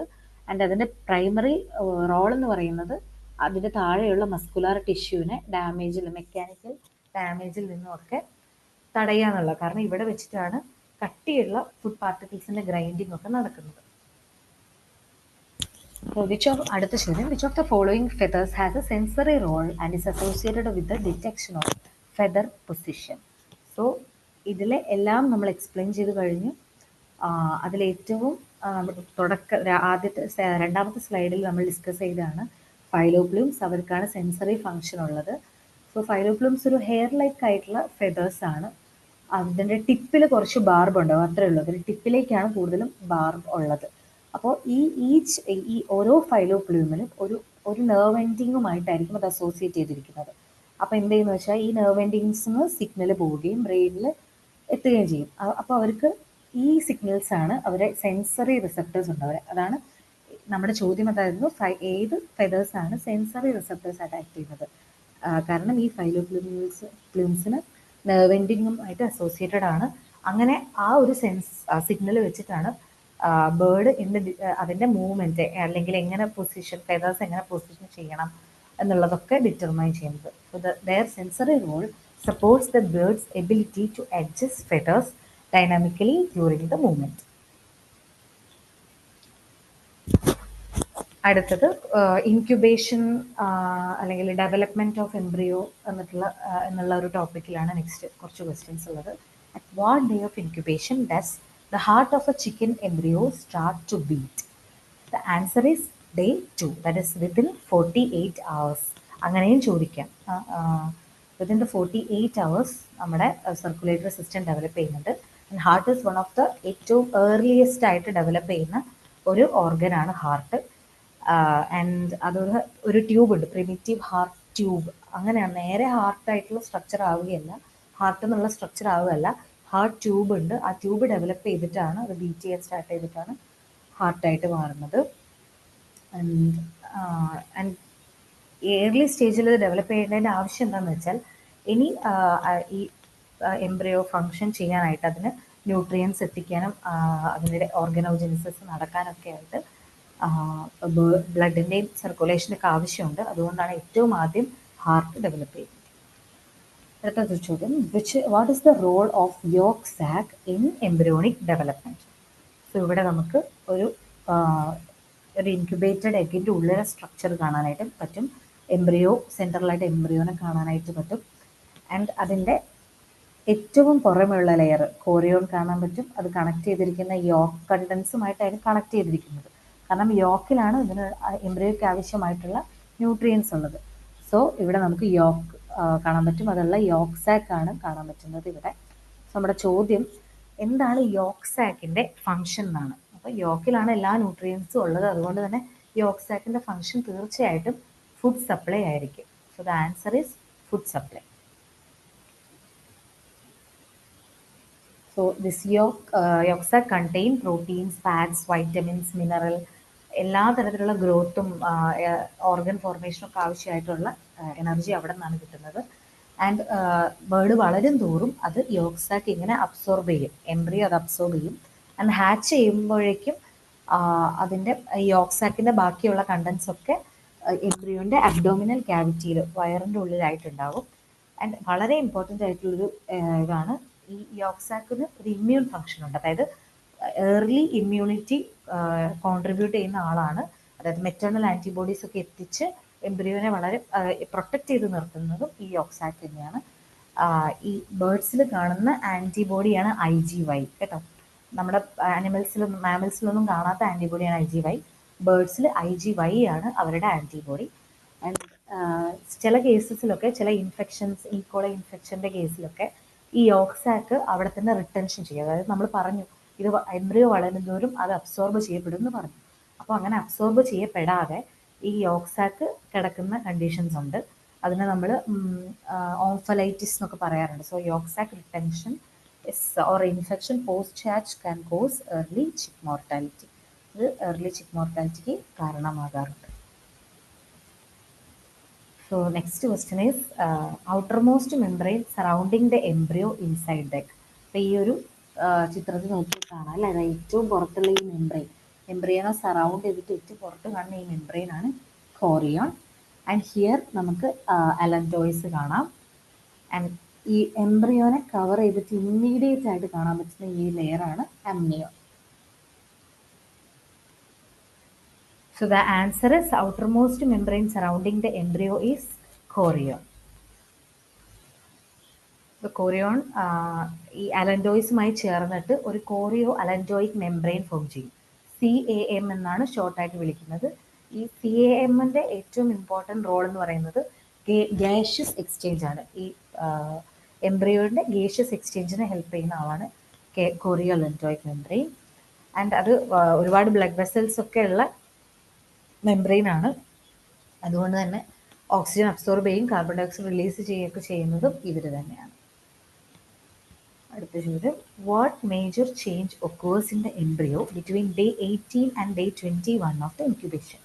നമുക്കറിയാം നമ്മൾ ഡേ 18 വരെ ഹാച്ച് കഴിഞ്ഞ ശേഷം പിന്നെയുള്ള 3 ദിവസം നമ്മൾ ഹാച്ചറിലേക്ക് മാറ്റാറുണ്ട്. അപ്പോൾ ആ ഒരു സമയത്തുള്ള ഏറ്റവും മേജർ ചേഞ്ച് എന്നാണ്. അപ്പോൾ അപ്പോഴേക്ക് ഏകദേശം ബേർഡ് ഒരു ഫൈനൽ ഡെവലപ്മെൻറ്റ് സ്റ്റേജിലേക്ക് എത്തിയിട്ടുണ്ട്. So positioning for hatch and lung respiration, അതാണ് അതിൻ്റെ ഫങ്ഷൻ. കാരണം എന്താണെന്ന് വെച്ചാൽ ഫ്രം ഡേ 18 ഓൺവേർഡ് ഈ എംബ്രിയോ എന്ത് ചെയ്യും, അതിൻ്റെ ഹെഡ് റൈറ്റ് വിങ്ങിൻ്റെ, അതിൻ്റെ വലത് ചിറകിൻ്റെ താഴെ വരുന്ന പോലെ പൊസിഷൻ ചെയ്യണം. കാരണം എന്താണെന്ന് വെച്ചാൽ അത് എയർ സെല്ലിൻ്റെ ഭാഗത്തേക്ക് വരണം. അങ്ങനെ ഒരു ഉള്ളിൽ നിന്ന് തന്നെയാണ് ഇതിൻ്റെ ഈ എഗ് ടൂത്ത് വെച്ചിട്ട് പിപ്പ് ചെയ്യുക എന്ന് പറഞ്ഞാൽ പൊട്ടിച്ച് അത് പുറത്ത് വരിക അല്ലേ, ആ ഷെല്ല് പൊട്ടിച്ച് പുറത്ത് വരിക. അപ്പോൾ ഈ ഇന്റേണൽ പിപ്പിങ്ങിന് വേണ്ടിയിട്ട് എയർ സെൽ ഇരിക്കുന്ന പോർഷൻ, എയർ സെൽ എവിടെ ഇരിക്കുന്നത്, എഗ്ഗിൻ്റെ ബ്രോഡ് എൻഡിൽ. അപ്പോൾ അവിടേക്ക് റൈറ്റ് വിങ്ങിൻ്റെ അടിയിലേക്ക് ഇതിൻ്റെ ഹെഡ് പൊസിഷൻ ചെയ്യണം. എന്നാൽ മാത്രമാണ് അതിന് പിപ്പിംഗ് സാധ്യമാവുള്ളൂ. അതിനു വേണ്ടിയിട്ട് എംബ്രിയോ റീപൊസിഷൻ ചെയ്യുന്ന ഒരു ടൈമാണ് ഈ 18ാമത്തെ ദിവസം മുതൽ. സോ ഈ ഒരു പോസ്ചർ വളരെ അത്യാവശ്യമാണ്. കാരണം ഇത്രയും ടൈമിൽ അത് ഈ എയർ സെല്ല് വഴിയാണ് ബ്രീത്ത് ചെയ്തിരിക്കുന്നത്.